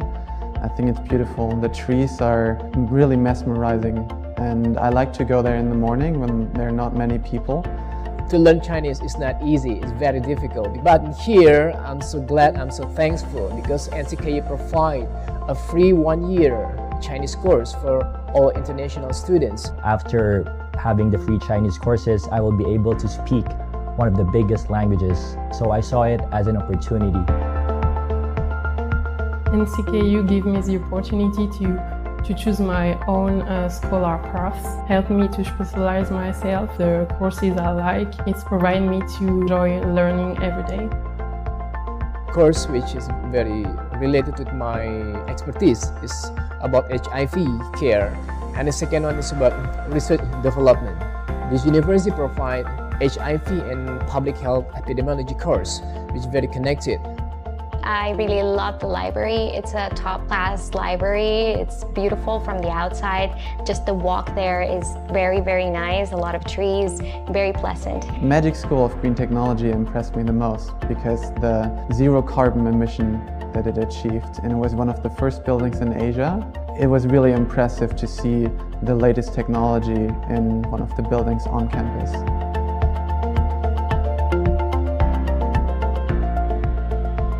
They give you really, really strong and impactful research, but they also allow you to feel like you're part of a bigger community. So in terms of being able to participate in a lot of multicultural events, being able to participate in a plethora of student activities, volleyball teams, basketball teams, dragon boat teams. So it doesn't really matter where I was coming from or was it if I was a foreigner or not. But as long as they saw a ready and capable individual, they'll immediately put you in a team and make you feel that you're part of a bigger family.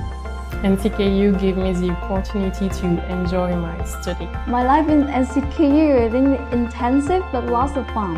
NCKU offers great education, friends for life, and opportunities to achieve whatever you want in the future. Hola, my name is Paola. I am from Nicaragua and my department is IMBA. Namaste, I'm Divya. I'm from India. My major is electrical engineering. Our life in NCK is really awesome.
Mabuhay Taiwan. 안녕하세요. Guten Tag. Bonjour.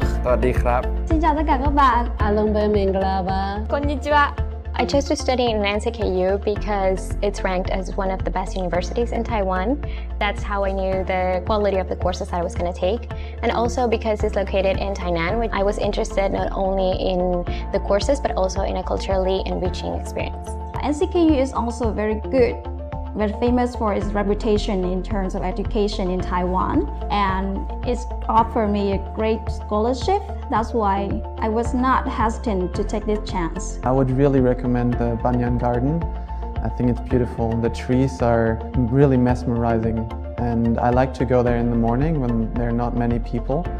To learn Chinese is not easy, it's very difficult. But here, I'm so glad, I'm so thankful because NCKU provide a free 1-year Chinese course for all international students. After having the free Chinese courses, I will be able to speak one of the biggest languages. So I saw it as an opportunity. NCKU gave me the opportunity to choose my own scholar paths, helped me to specialize myself, the courses I like. It's provided me to enjoy learning every day.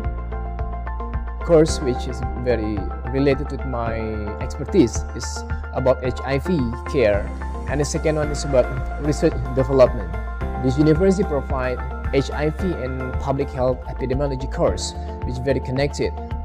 I really love the library. It's a top-class library. It's beautiful from the outside. Just the walk there is very, very nice. A lot of trees, very pleasant. Magic School of Green Technology impressed me the most because the zero carbon emission that it achieved, and it was one of the first buildings in Asia. It was really impressive to see the latest technology in one of the buildings on campus.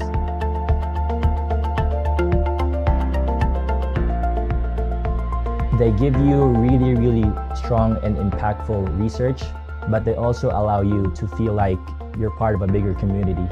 So in terms of being able to participate in a lot of multicultural events, being able to participate in a plethora of student activities, volleyball teams, basketball teams, dragon boat teams. So it doesn't really matter where I was coming from or was it if I was a foreigner or not. But as long as they saw a ready and capable individual, they'll immediately put you in a team and make you feel that you're part of a bigger family. NCKU gave me the opportunity to enjoy my study. My life in NCKU, I think, intensive but lots of fun. NCKU offers great education, friends for life, and opportunities to achieve whatever you want in the future. Hola, my name is Paola. I am from Nicaragua and my department is IMBA. Namaste, I'm Divya. I'm from India. My major is electrical engineering. Our life in NCK is really awesome.